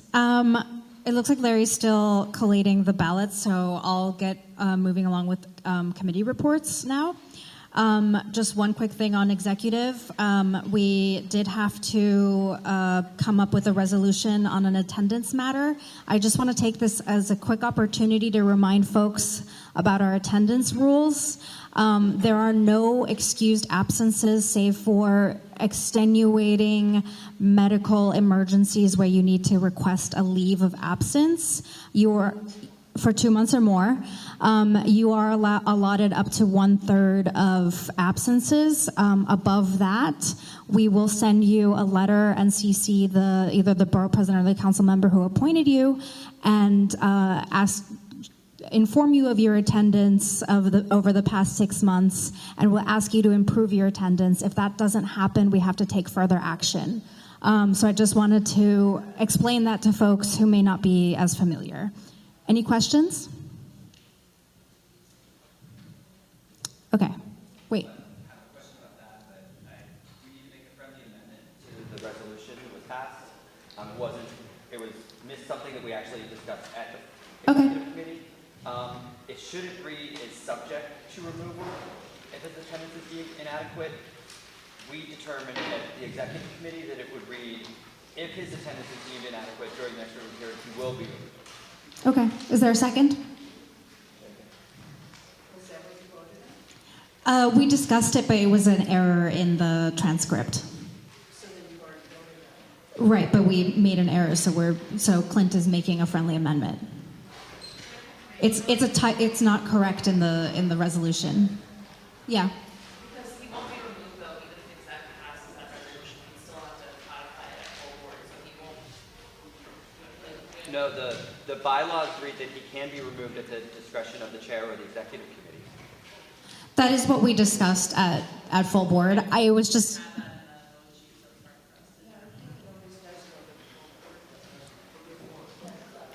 Right, as any resolution goes from a committee to full board, right? So, okay, so I saw a second, so is sorry, I'm like blanking. Are there any objections? Yeah.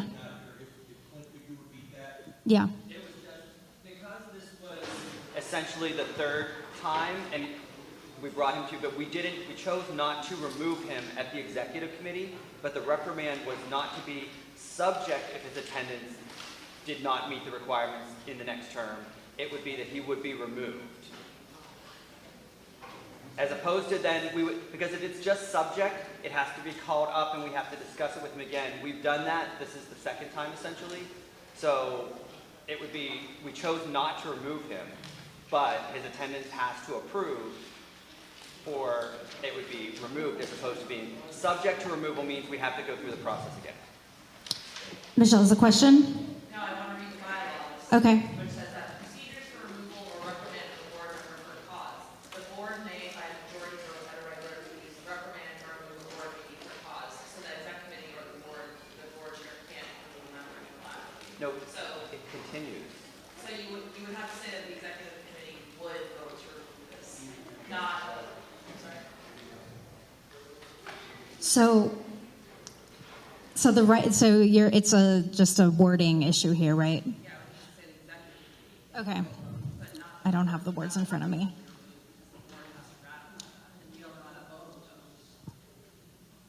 Do you have that down, Arnett? Okay. Wait, I don't have it in front of me, so hold on a second. What section is this on the resolution? Okay. So is subject to removal, Michelle, your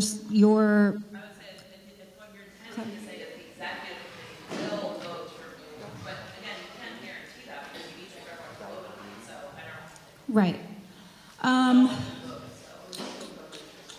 Yes, I understand what you're saying, but either way. You can't mandate that the executive committee vote at majority for somebody ahead of time. That's dictatorial, so I don't think it makes sense to put it in the resolution. Okay. I understand what you're saying logistically. It was just okay. So I'm just trying to understand the motions here. Maris, do you have a superlative? Okay, Clint, are you still entertaining this motion or I mean, that's call the what question? we voted on in exec, so that's all I'm saying. Yeah. Well, it's been seconded. It's been seconded, so we have to vote on it. Yes. Okay. So there were no objections. It's been seconded, so the amendment passed. there were no objections. I mean, I think there was. Yeah.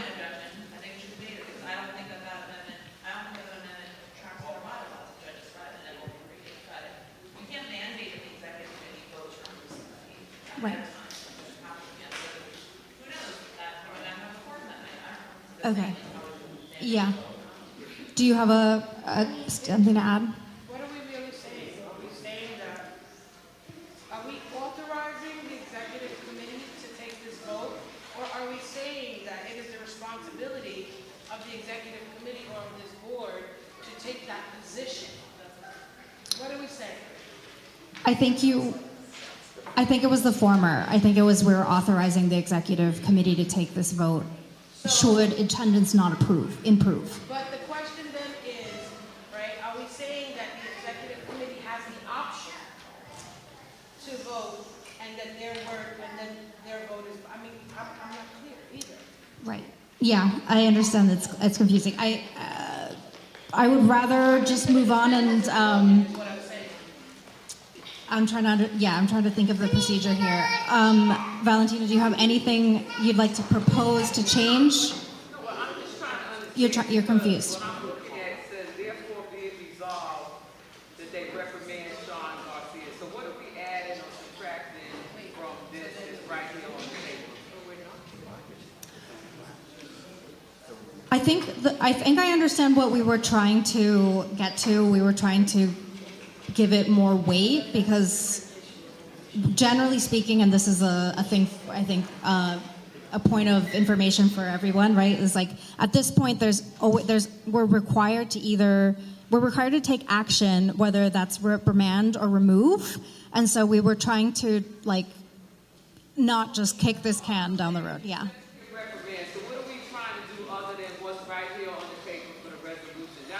We were trying to say that should attendance not improve, we would vote to remove. Well, it says it's inadequate during the next review period. So that's what I'm saying. What are we adding other than what's right here? It says therefore be it resolved. I think Clint's. Reprimand Sean Garcia, and he is subject to removal if his attendance is deemed inadequate during the next review period. So all I'm saying is, what are we adding in terms of an amendment or whatever? So Clint was saying that, what was your wording, Clint? It was just that instead of subject to be removed, it is would be removed because we were giving him another chance. But this is his, I think it's his fourth period. But Michelle's objection, okay, so he was saying that it will be removed, but Michelle's objection was that that's over determining the course of action.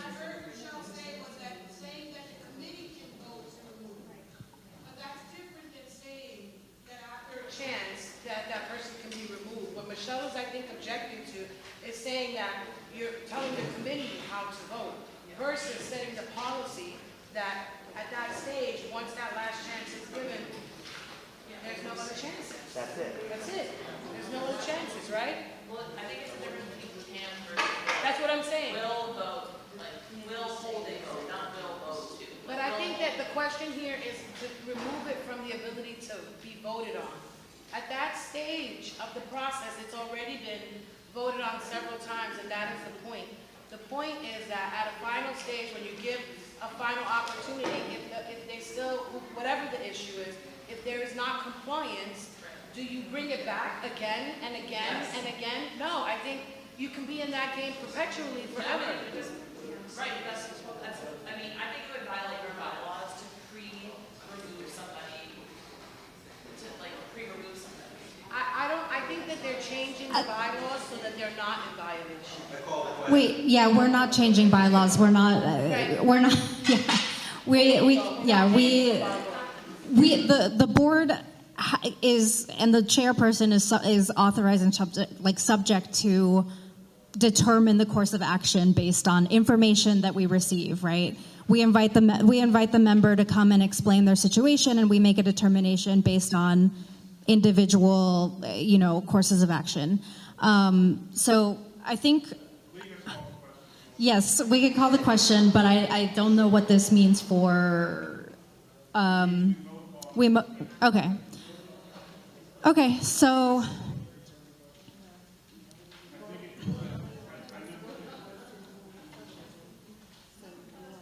So the wording is as stands on the resolution, and Clint's amendment was not is subject to, but it will be removed. So I think we need a roll call vote, or should I? Yeah.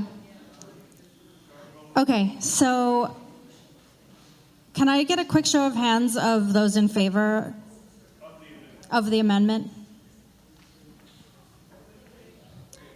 The amendment was will be removed. Okay, I can't quite, I think that looks like a majority. I think it's, okay, 1, 2, 3, 4, 5, 6, 7, 8, 9, 10, 11, 12, 13, 14. I think it's pretty much 50-50, so we'll have to do a roll call vote.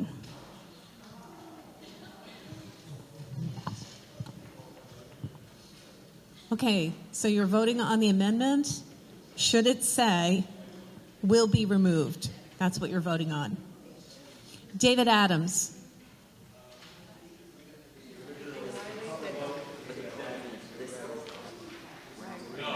No. Okay.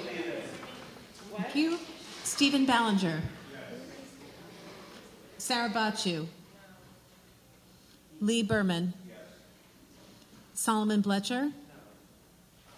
Tan Bui, August Castelli,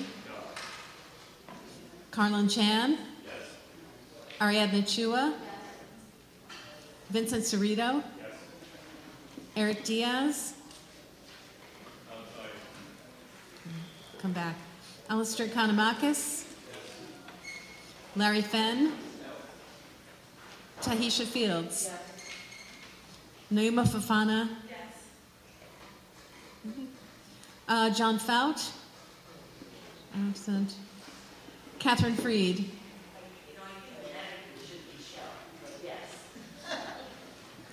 Sean Garcia, Ryan Gilliam, Deborah Glass, Charlie Goldenson, Andrea Gordillo, Herman Hewitt, absent, Trevor Holland, Valentina Jones,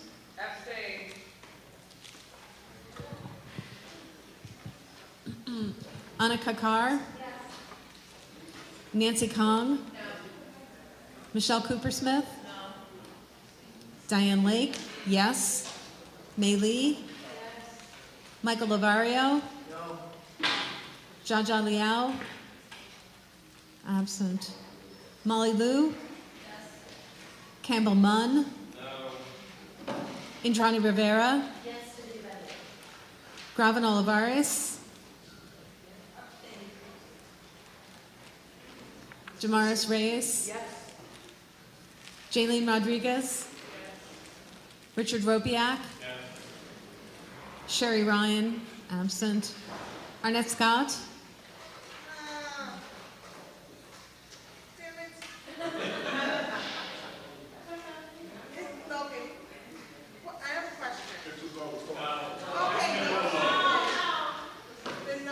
no, okay. Clint Smeltzer, Yes. Sandra Struther, absent. Daniel Tanow, Zachary Thomas, absent. Josephine Velez,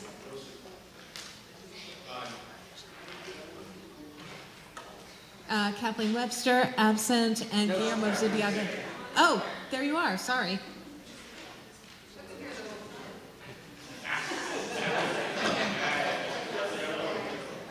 I didn't hear you vote. Yes? Thank you. All right. And Guillermo Zubiaga? Yes. All right.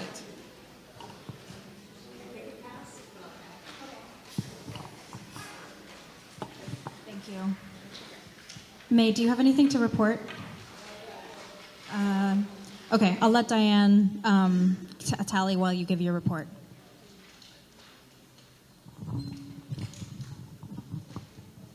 Hi, good evening, everyone. For Health and Human Services Committee, we do have a resolution for you to vote on. It's on page 2 and 3 of your vote sheet. It involves the Lower East Side Service Center. They have 2 buildings on East Broadway. They occupy 2 buildings, 62 and 46 East Broadway. They plan to consolidate into 46 East Broadway and also build an addition to it. They received funding from Oasis to do the additions, and but they do not require any approvals. They just require the Oasis, their funder, requires them to notify the community board. So that's what they did. They came to our committee meeting and told us about it, and we had a chance to learn about it and also relearn about their services that they offer at their site.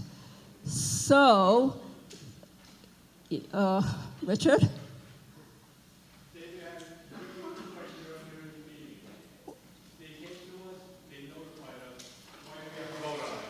I think this is a little bit more just for transparency to make the board more aware that they did come to us.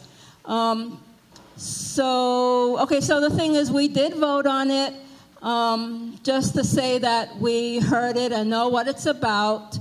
However, we did not have quorum. All those who were present at the meeting did vote and raised their hand for it. So, yes. Indrani?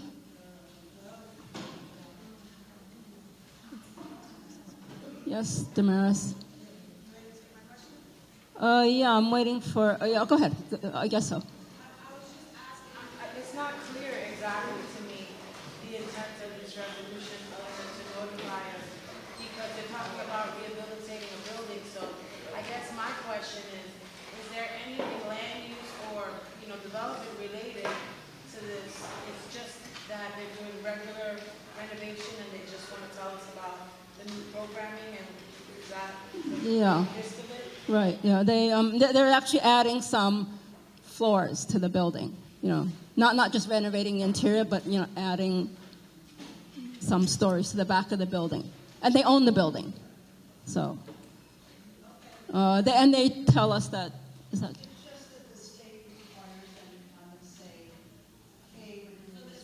Okay, so there's no construction or land use matter at all that involves, they don't need any kind of variance or anything like that. It's minor construction. Okay, got it. Yeah, it was the first thing we asked. Indrani? Yes, what do I do? No, she has. She has to make. She wants to make a motion. Oh, okay, I make the motion. I don't know what I'm supposed to say. She's moving this to the floor. Indrani? Indrani? Yes. Okay, you want to make a motion? Is there anything else I need to say? Yes, you do. To adopt the resolution. Is there a second? Okay, very good. Question? Yes, Carlin?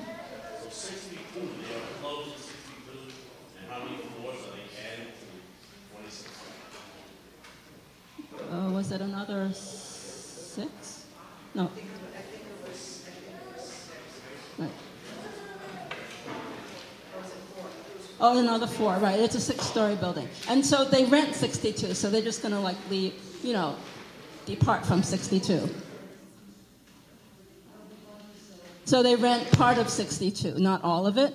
There's other tenants in the building, but they plan to leave their rental and move everything into 46, which they own. Yes? Two things. One, did they say how many additional drug treatment seats or positions there will be, whether it's for methadone, opiates, how many additional individuals serving will be added wards? Well, they didn't say there was anything additional because they're in 2 buildings right now. So they're leaving one building and consolidating into the other. They didn't say there was additional. To that location, that particular location, how many would be added? Well, everything from 62 would go into 46. Whatever is in 62. And then the other thing is,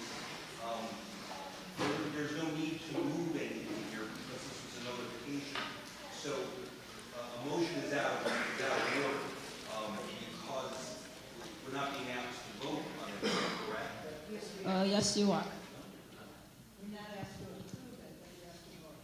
I think, to clarify, it seemed like Johnny moved the motion to bring this to a vote on the floor because there wasn't quorum at committee.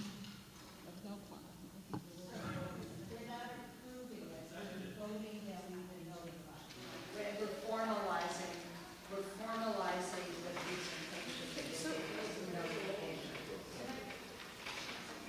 We've done this before. Maybe you can explain that we're doing that because the agency requires them to us to be notified. So this will be their proof. Got it? On their notification. Right, that they've been notified. Correct. Okay, is that it? Thank you. Okay. Larry, do you want to go next? Are you ready? Okay, thank you. All right, the ballots have been tabulated, and the winners are in order: for Chair, Andrea Gordillo; for Vice Chair, Michael Lavario; for Second Vice Chair, Anna Kakar; for Secretary, Diane Lake; For Vice Secretary.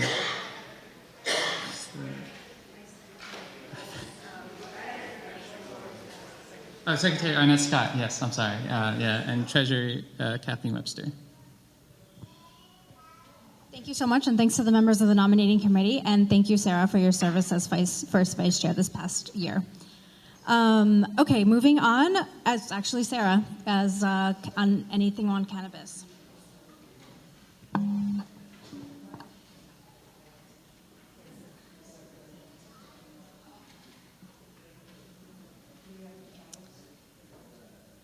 Hi, everyone. We actually don't have any items for cannabis this month. And just one thing I want to remind folks on is the OCM, the Office of Cannabis Management at the state, does give licenses to folks who do not have locations, but in order for those folks to come to us to talk about their application, we require that they show proof of control of the place where they would like to do business in the form of a lease. And so just a consistent problem that we're having that I just want everyone to be aware of is that many applicants come to CB3 asking about the same locations and none of them has a lease. And so until we see the lease, we cannot calendar them we cannot move forward with a calendared item. And so that's just something that's taking up a lot of Susan's time, and I just, want to thank her for dealing with that chaos. But hopefully we'll have some more applications next time. Any questions about that? Okay. Thanks everyone for their patience on jumping around. Give me 1 second. Can we get an update on the vote tally, Diane, for the amendment?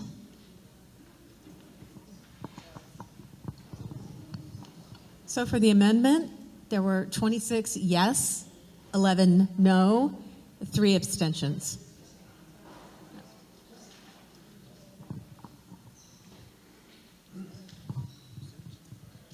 Okay. All right, Clint, thank you. Okay, we had all of our items that had stipulations were signed and returned. As you've heard earlier, we did have one item, which was number 11. It was B-side for 131 Avenue C. There was a proposed resolution that was for hours of 2 a.m. on the weekends, 12 a.m. closing Sunday through Wednesday, no DJs. That motion was ended in a tie, so it did not carry at the committee, which means there was no action taken. It needs to be discussed, and it's up to the full board what they choose to do, whether they choose to accept and move forward with that resolution as presented, amend, deny. I'm throwing it out because it was tied at our committee, so.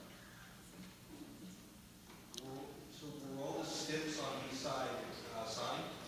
Yes, they did sign the SIPs. We did, because it was tied, it was a tie at the committee, so we did send the SIPs out to them for them to sign and return if they chose, and they did choose to sign them.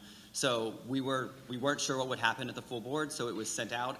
If the board chooses to accept those, it's already signed. It makes it much easier for the applicant.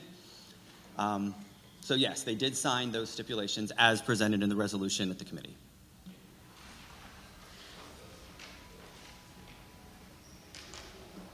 Michelle.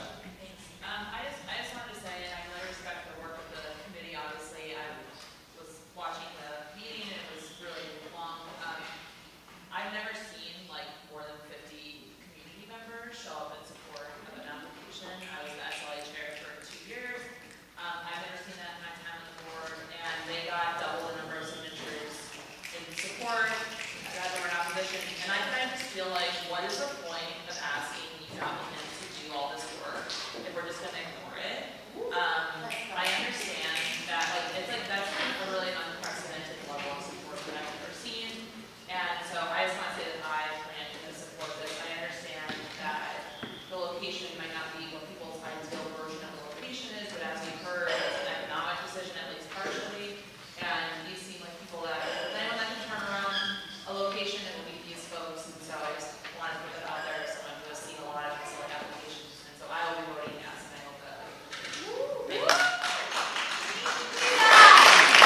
sorry, I really have to ask you to refrain from clapping. We have less than 30 minutes to get through this. Oh, I really appreciate your patience. Okay, I think, Trevor, I'm... So what happens if we go no or yes on Well, there is no or yes at the moment because there was nothing, it was a tie at the committee, so there was no resolution that came out of the committee. We proposed a resolution that did not carry. So where are we right now? So, yeah.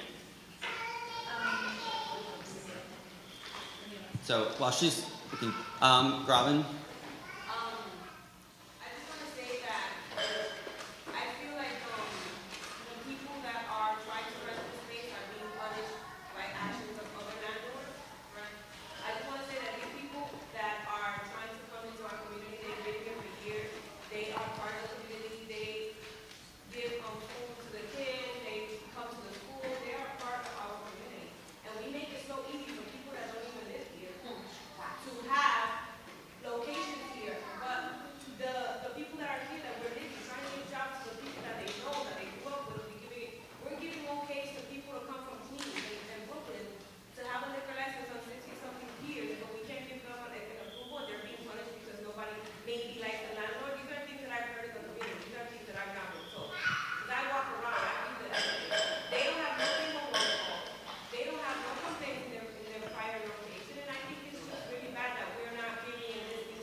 Okay, if I can just say one thing to clarify for the board members here.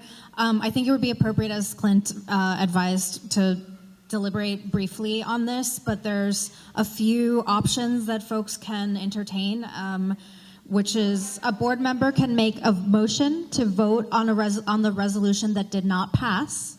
Any board member can make a motion to deny the resolution that didn't pass. Or just to deny the applicant. And the last thing is a board member can make a motion for any other thing, right? Any other motion.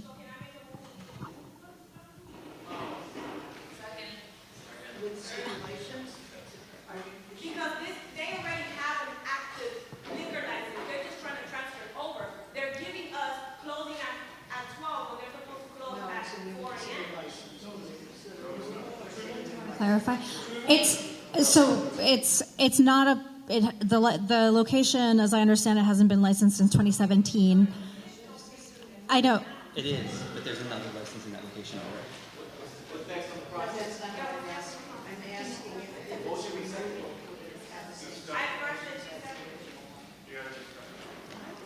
All right, there's a motion on the floor.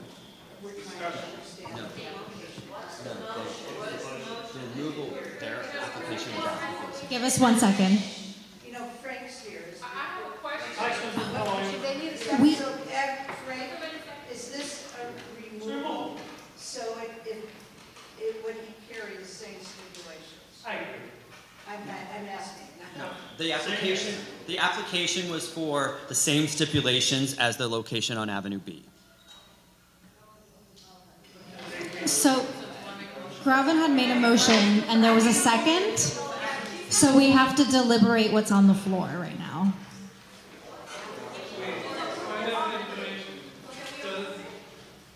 You just said not, so what is on our vote sheet is not what we're voting on right now. Well, no, that hasn't been made clear. Gravin made a motion. That's what I heard was to approve what's on our vote, to vote for approval. My motion is to adopt the stipulations that they apply. That's what I was trying to say. Okay, so to clarify, just to be super clear, there's a resolution in your vote sheets, right? There was no action taken by the committee. But she's saying what they. Am I correct in saying that what this is the stipulations, is the resolution to pass it with stipulations? Yes. Right. But this is what Gravin is saying, and correct me if I'm wrong, you're saying that you would make a motion to approve with the stipulations and on their application that they applied for, not what is on the vote sheet. Is that what you just said?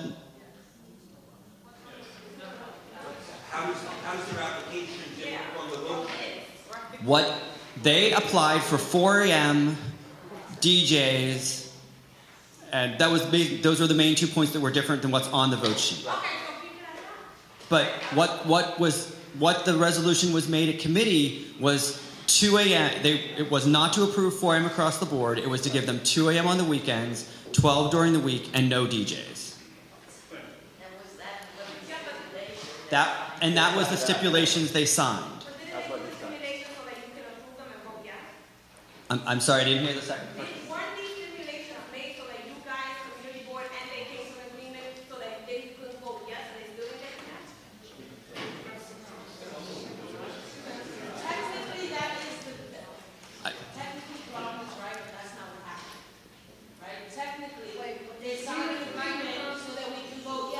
Yeah, I think it would be best if folks to come up here because it's really hard to hear people. Yes. So what happened was there was a motion made, or there was a resolution that was put forth at the committee for the stipulations that is in your vote sheet.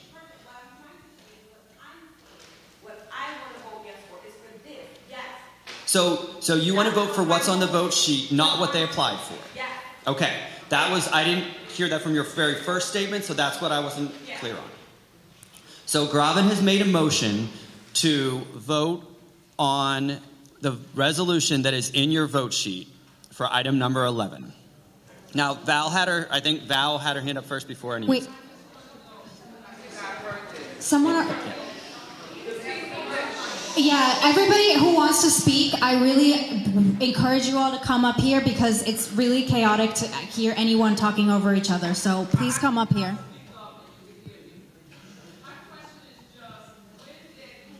Is the present owners, because there's a whole lot of complaints on this sheet from 2019, 2018, 2017, 2006. When did the present owners take over this place? Because sometimes They haven't, Val, yet. They are applying. They are not in that space yet. so these are new owners. So For this location, yes. So all these complaints that we're looking at on here, these are complaints about a previous owner. Yes. However, but the state, one thing that the state, let me clarify. Everybody please speak one at a time. Let me clarify one thing, Val. They are for previous owner, but the state requires that we consider that as part of our application. There are about 4 points the state requires when we review liquor license, and the past history is one of the things we have to consider. Right, so the past history that we're looking at on here with these complaints are complaints about a previous owner. Yes, you are So correct. if these people, new owners, if these new owners take over, and I'm assuming, let's say they don't do things so that we have all of these complaints, there's no issue. But if they do take over and we get the same complaints, they would come back here to us. Not necessarily. They don't come back to us. All right, but we're talking It's an about enforcement new issue. owners. That's all I really wanted to know. So these are new owners, all of these complaints here about a previous owner. Okay. Good people, family people from the neighborhood.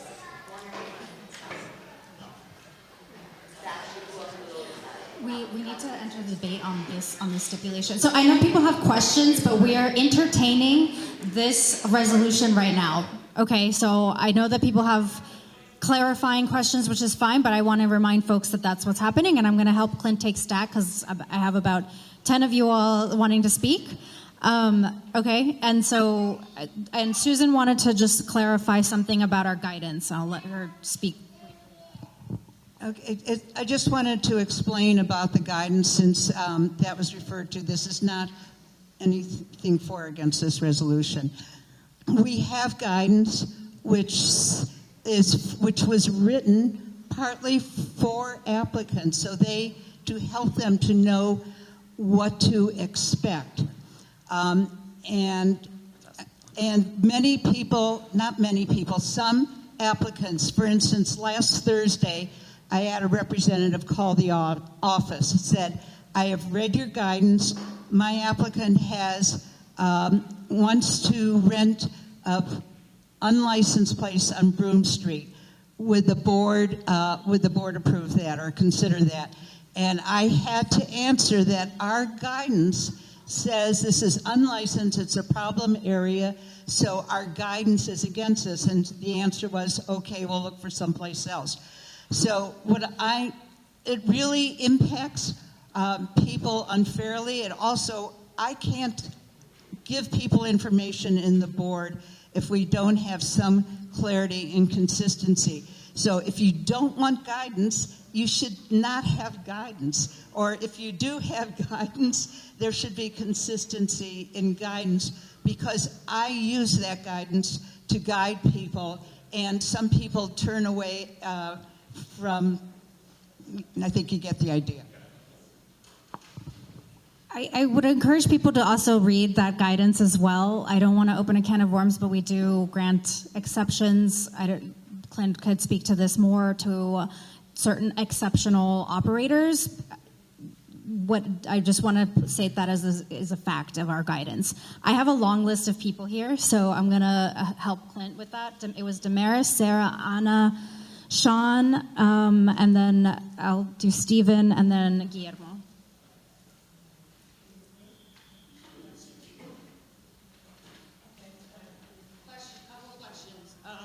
So the first question is that, is the STIP that the applicants signed and agreed to, is it the same terms that are on this resolution? All right. Second, is it true that B-side was already a location on Avenue B? Is that correct? It is correct. Right? So this is more of an existing operator, right, moving to a new location. Is that correct? Yes. Right, so it's not a new license, right? It is considered a new license. But technically for the area, it's more of a transfer, right, in a way? There's already another license in the location that they were, so they're moving theirs, but it's not reducing the number of licenses. Right, so it's not reducing, but it's also not adding. It is adding. How is it adding? Because there's not a current license where they are moving to. But they're leaving the location that they were at, which is only a block away. And there's already a license in that location that was approved this month administratively. So what that means is what exactly? That means it's not reducing the number of licenses in the location. In the area.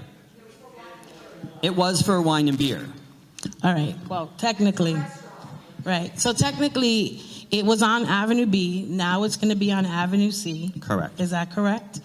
And so there are how many licenses, do you know how many licenses? 16. Were on Avenue B? Oh, on Avenue B, I don't recall the exact number within 500 feet, but right. Avenue B do you know was if it's comparable? Like, is it it's about similar. The same? Okay. Avenue B is a different calmer All right, so location. I just want to say, as a board member who runs an organization that is on Avenue B and has been on Avenue B for 20-something years, and I have seen B-side for 20-something years, I do want to say a couple of really nice things about them. They are good neighbors. I don't usually go in, but they don't make a lot of noise. They've never created any ruckus in the community. I've always heard really good things about them, and a lot of the locals that we serve are always asking us, where's B-side? Because they like the place and they think that it's a cool joint and that it feels homey and that the people that run it are from here. So that's my 2 cents. I'll be supporting you guys.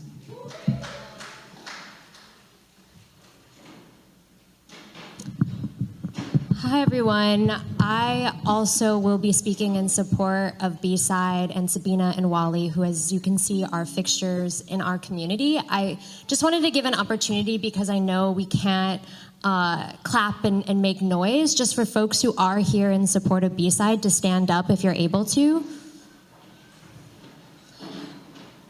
And I just want to say I was at the committee meeting at SLA, and I see some new faces in addition to the folks who came in person to that meeting last week. So thank you all for coming out and staying for a very long meeting.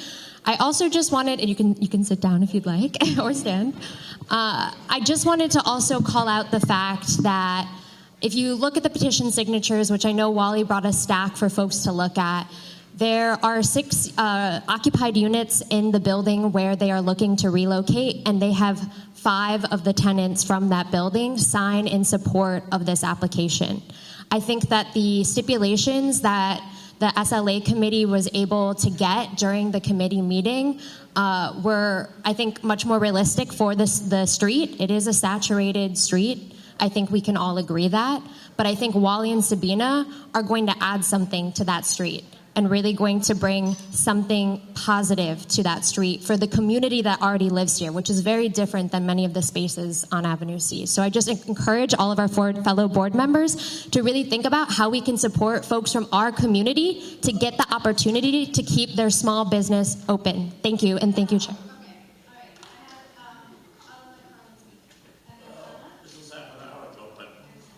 I wanted to call the question and just make a motion to add this resolution to the total vote sheet. Jesus.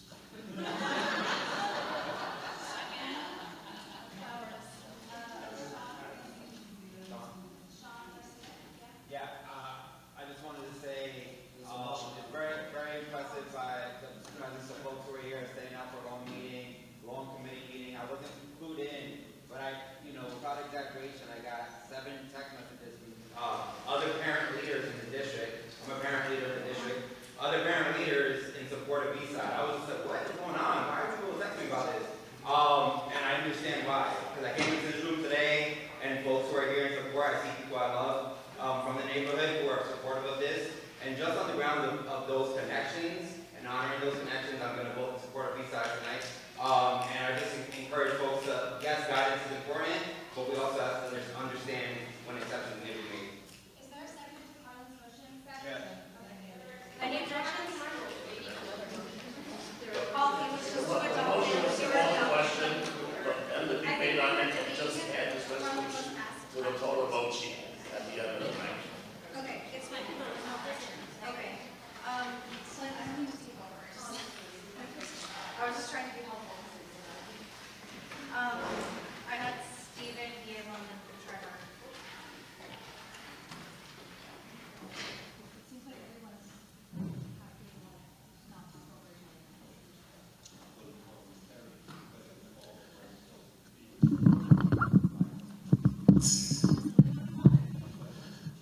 So at the SLA subcommittee meeting, this application was not an easy one to come to a consensus about.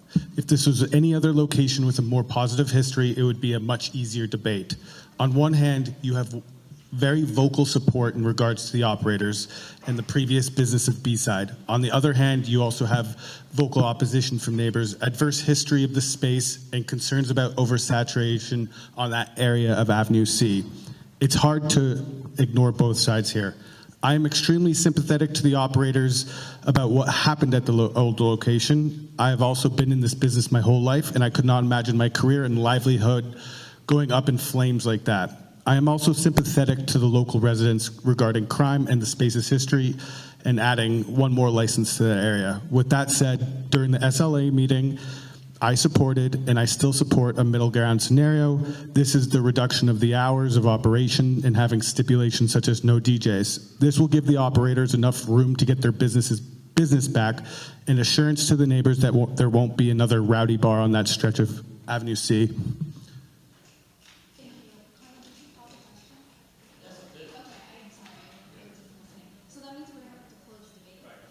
No, there's got, well, if you let me speak, then it doesn't matter. Then after I speak, it doesn't get a question. So I'm going to be quick. I know a lot of folks stood up here in support of this particular license, but I still see some folks here who were here before a lot of board members came to talk about their experience with the operator. And I think it's kind of unfair to ignore, especially the gentleman back there and the young lady who are here to talk about their experiences, which a lot of board members did not hear. But I will say this, has the operator reached out to those people who lived there who had a problem with the previous operators? And if so, were you able to come to some resolution with them?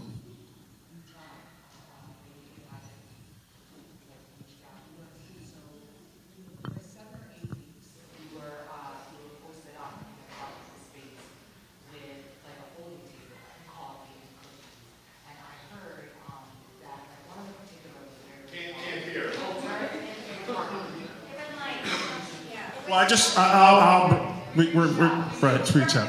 But I just want to make sure that people were aware that those folks were here and they had issues before we talk about all these things, because they live there, a person lives above the space, and those are the ones that are going to be impacted.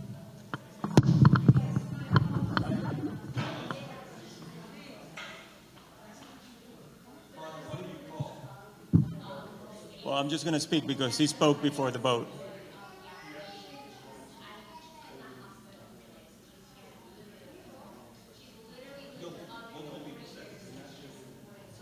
Right. I just want to say that we stayed, I'm Guillermo, I'm with Clint in the SLA subcommittee, and we stayed until noon debating all this. We heard all the opposition and the support. I have tried to break it down to the facts as much as possible, and it's an application that pertains to an unlicensed location in an area already hosting bars with full liquor licenses that operate late into the night. And then when you approve a new licensed establishment, it's a decision that cannot be reversed, and it's important to carefully consider that for the long-term impact on the neighborhood. Those are my thoughts. Just wanted to be as factual as ever because we really spent until midnight that day debating this case. So maybe we can now vote. Let some more people speak. I mean, we've been out of order.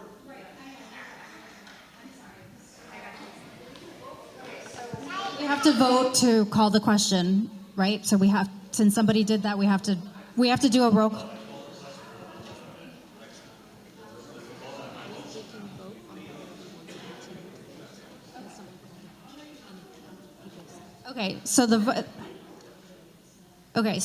We have 10 minutes here. We have to vote on whether or not to continue debate if we're called the question, right? Right? So can I see a raise of hands if there's anyone who would like to continue debate? If you'd like to continue debate. No, oh, we can't ask any more questions. I'm sorry.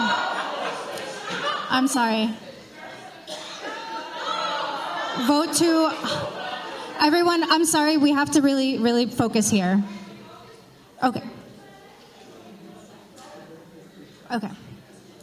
So right now, we are going to have to take a vote whether to accept the resolution with its stipulations, right? So is there any objection?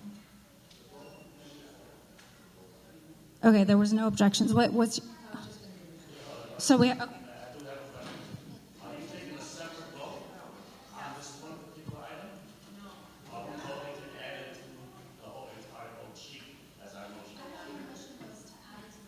Yes, that's what what you said. I thought you meant to take a separate vote on this particular item. That's how I heard it. I know, I'm sorry. So we just took a vote we're making a motion. What is the motion on the floor? The motion is to vote on this. That is the vote sheet. We are There was no objection. It's going to add to the vote sheet. There was one final vote. We're voting on the resolution. So right If we're adding it right now, it's not added to the vote sheet. It wasn't voted on. So we're voting to add it to the vote sheet, correct? Once we add it to the vote sheet, then we do the final roll call. Then that's going to say yay or nay on the stipulation and specification. Yes, so we're right now to add it in and then we do the final vote later. We didn't hear, most of us couldn't hear any of that. I'm so sorry. I'm not. What I understood.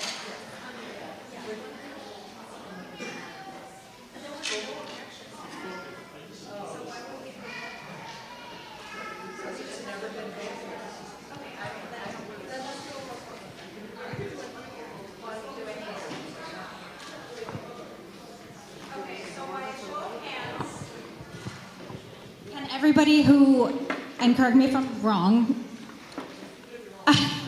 by a show of hands, can I see everyone who wants to add this resolution to the vote sheet? That seems like a majority. I don't think we need to take a roll call vote for that. So we've added it to the vote sheet, and now we have to take a roll call vote on it. No? Okay. So just add it. So now we have to continue debate? I don't understand. What's the motion? Okay, that's... Okay, I thought we had to vote. I thought we had to vote on this resolution right now. I don't. Okay, all right. So we'll vote it at the end. So we'll vote for it at the end. We'll move on. Vinny Cerrito will come and give a report on transportation. I'm sorry. I'll do Damaris after this. Hey everyone, I'll just be really quick. We don't really have anything to vote on tonight, but we did have EDC and DOT come to the committee meeting and gave a update on the project there. Go on our website, go to the meeting minutes. The presentation that DOT gave is on that. They did all the traffic counts and everything, so that's why they have all the base material that they'll be coming back to the committee in the new year, still figuring out what month that will be, to actually present the findings and recommendations on the Chatham Square reconstruction work, as well as the opening and closing of Park Row, which we've heard a little bit tonight. But again, that DOT traffic counts, the existing counts and everything are on the website. Go take a look. It's just really good presentation and very helpful. We also had the Workers' Justice Advocacy for delivery apps came and did a nice presentation for us. Really helped us to better understand some of the things that the deliveristas are dealing with out there. We are trying to, and Susan's been doing a really hard job of getting them space on Avenue A and 11th Street to give them space to actually park. We're trying to work with DOT, trying to make sure that we've got enough space on the curb for them, and also that they're places to charge, all these different things that are changing around the city for the deliveristas. Great presentation. Nothing to vote for. And then some loading zones that we're working with DOT on. Any questions? Yes.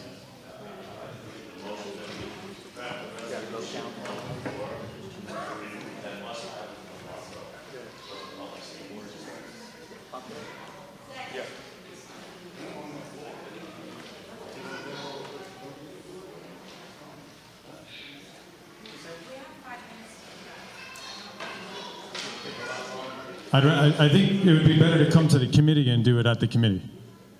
I think that would be the appropriate way of doing it.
There's a motion on the floor. Do we want to take the motion back so we can bring this to committee and have that discussion at the appropriate time with the community? That's.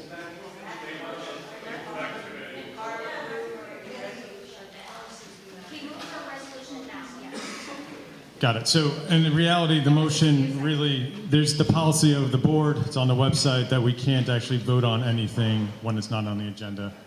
It's on the website. So I think at that, I don't know, parliamentary, if we can keep moving. Okay.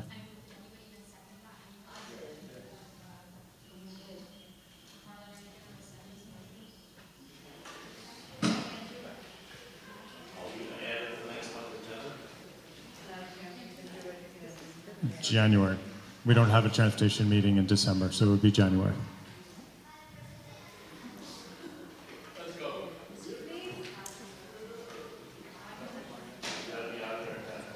Nine.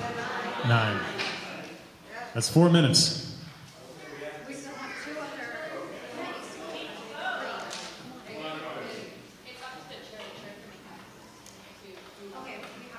Yeah, we're gonna. I agree.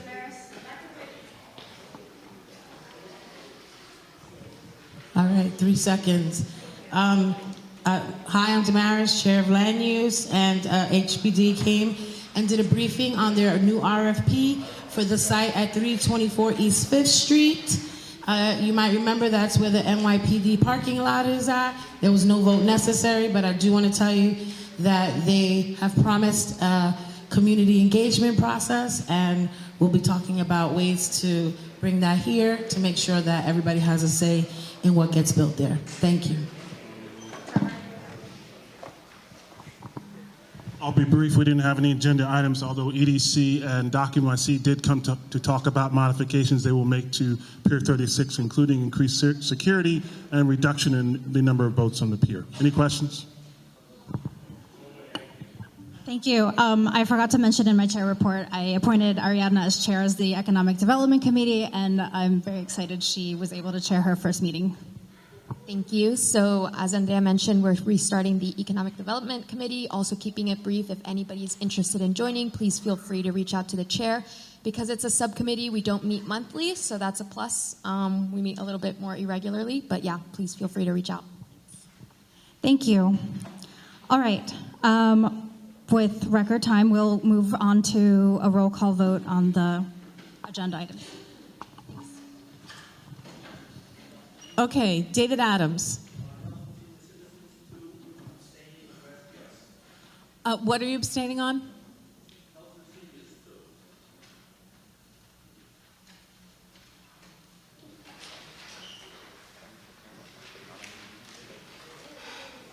Stephen Ballinger? Yes.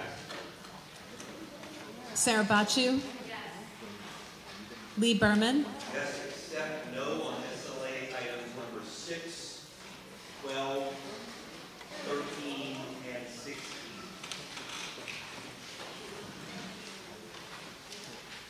All right, Solomon Bletcher? Yes, except no on No on what? the executive.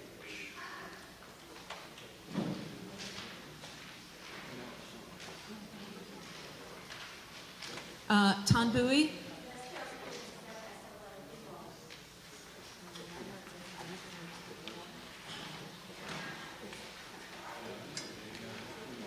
August Castelli?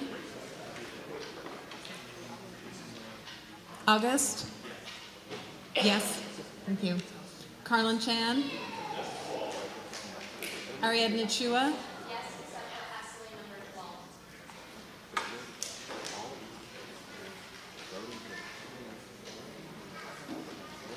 Vincent Cerrito? Yes. Eric Diaz? Yes.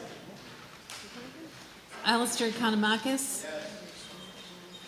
Larry Fenn?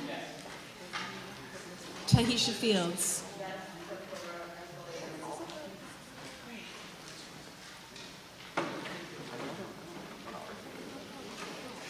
Naima Fafana? John Fout? Catherine Freed? Yes, and all except no on SLA 6, 12, 13,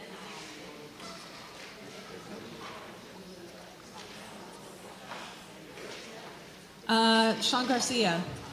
Abstain on exec, yes to everything.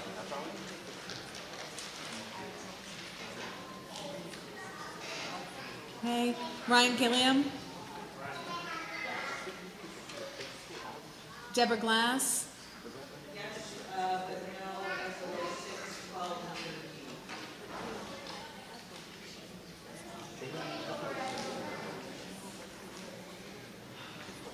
Charlie Goldenson?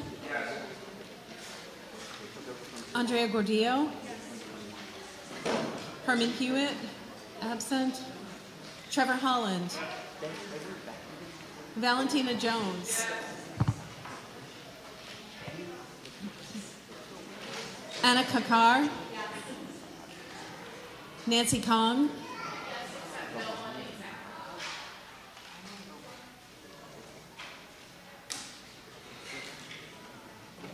Michelle Cooper Smith? No on exec, yes on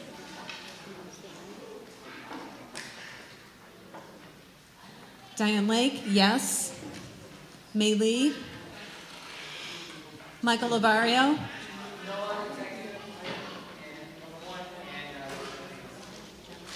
Yes on everything else? Okay, thank you. Jaja Liao is absent. Molly Liu? Campbell Munn?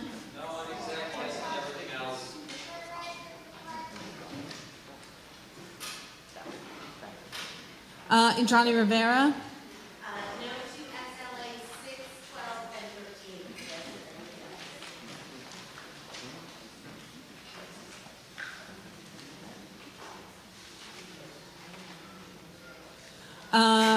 Graven Olivares? Damaris Reyes? Jaylene Rodriguez? Richard Ropiak?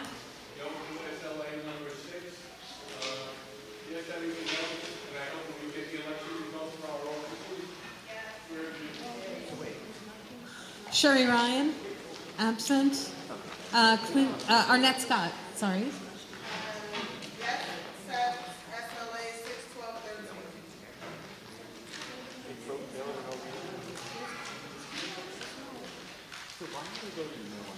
Clint Smeltzer? Yes, no on SLA 11, sorry.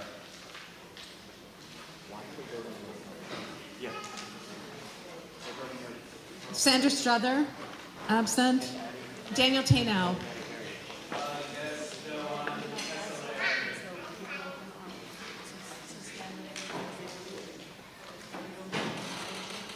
Zachary Thomas? Josephine Velez? Kathleen Webster? And Guillermo Zubiaga? Yes, no on SLA 11.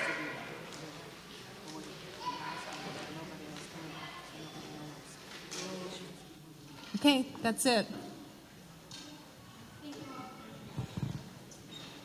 Thank you all. Have a great night.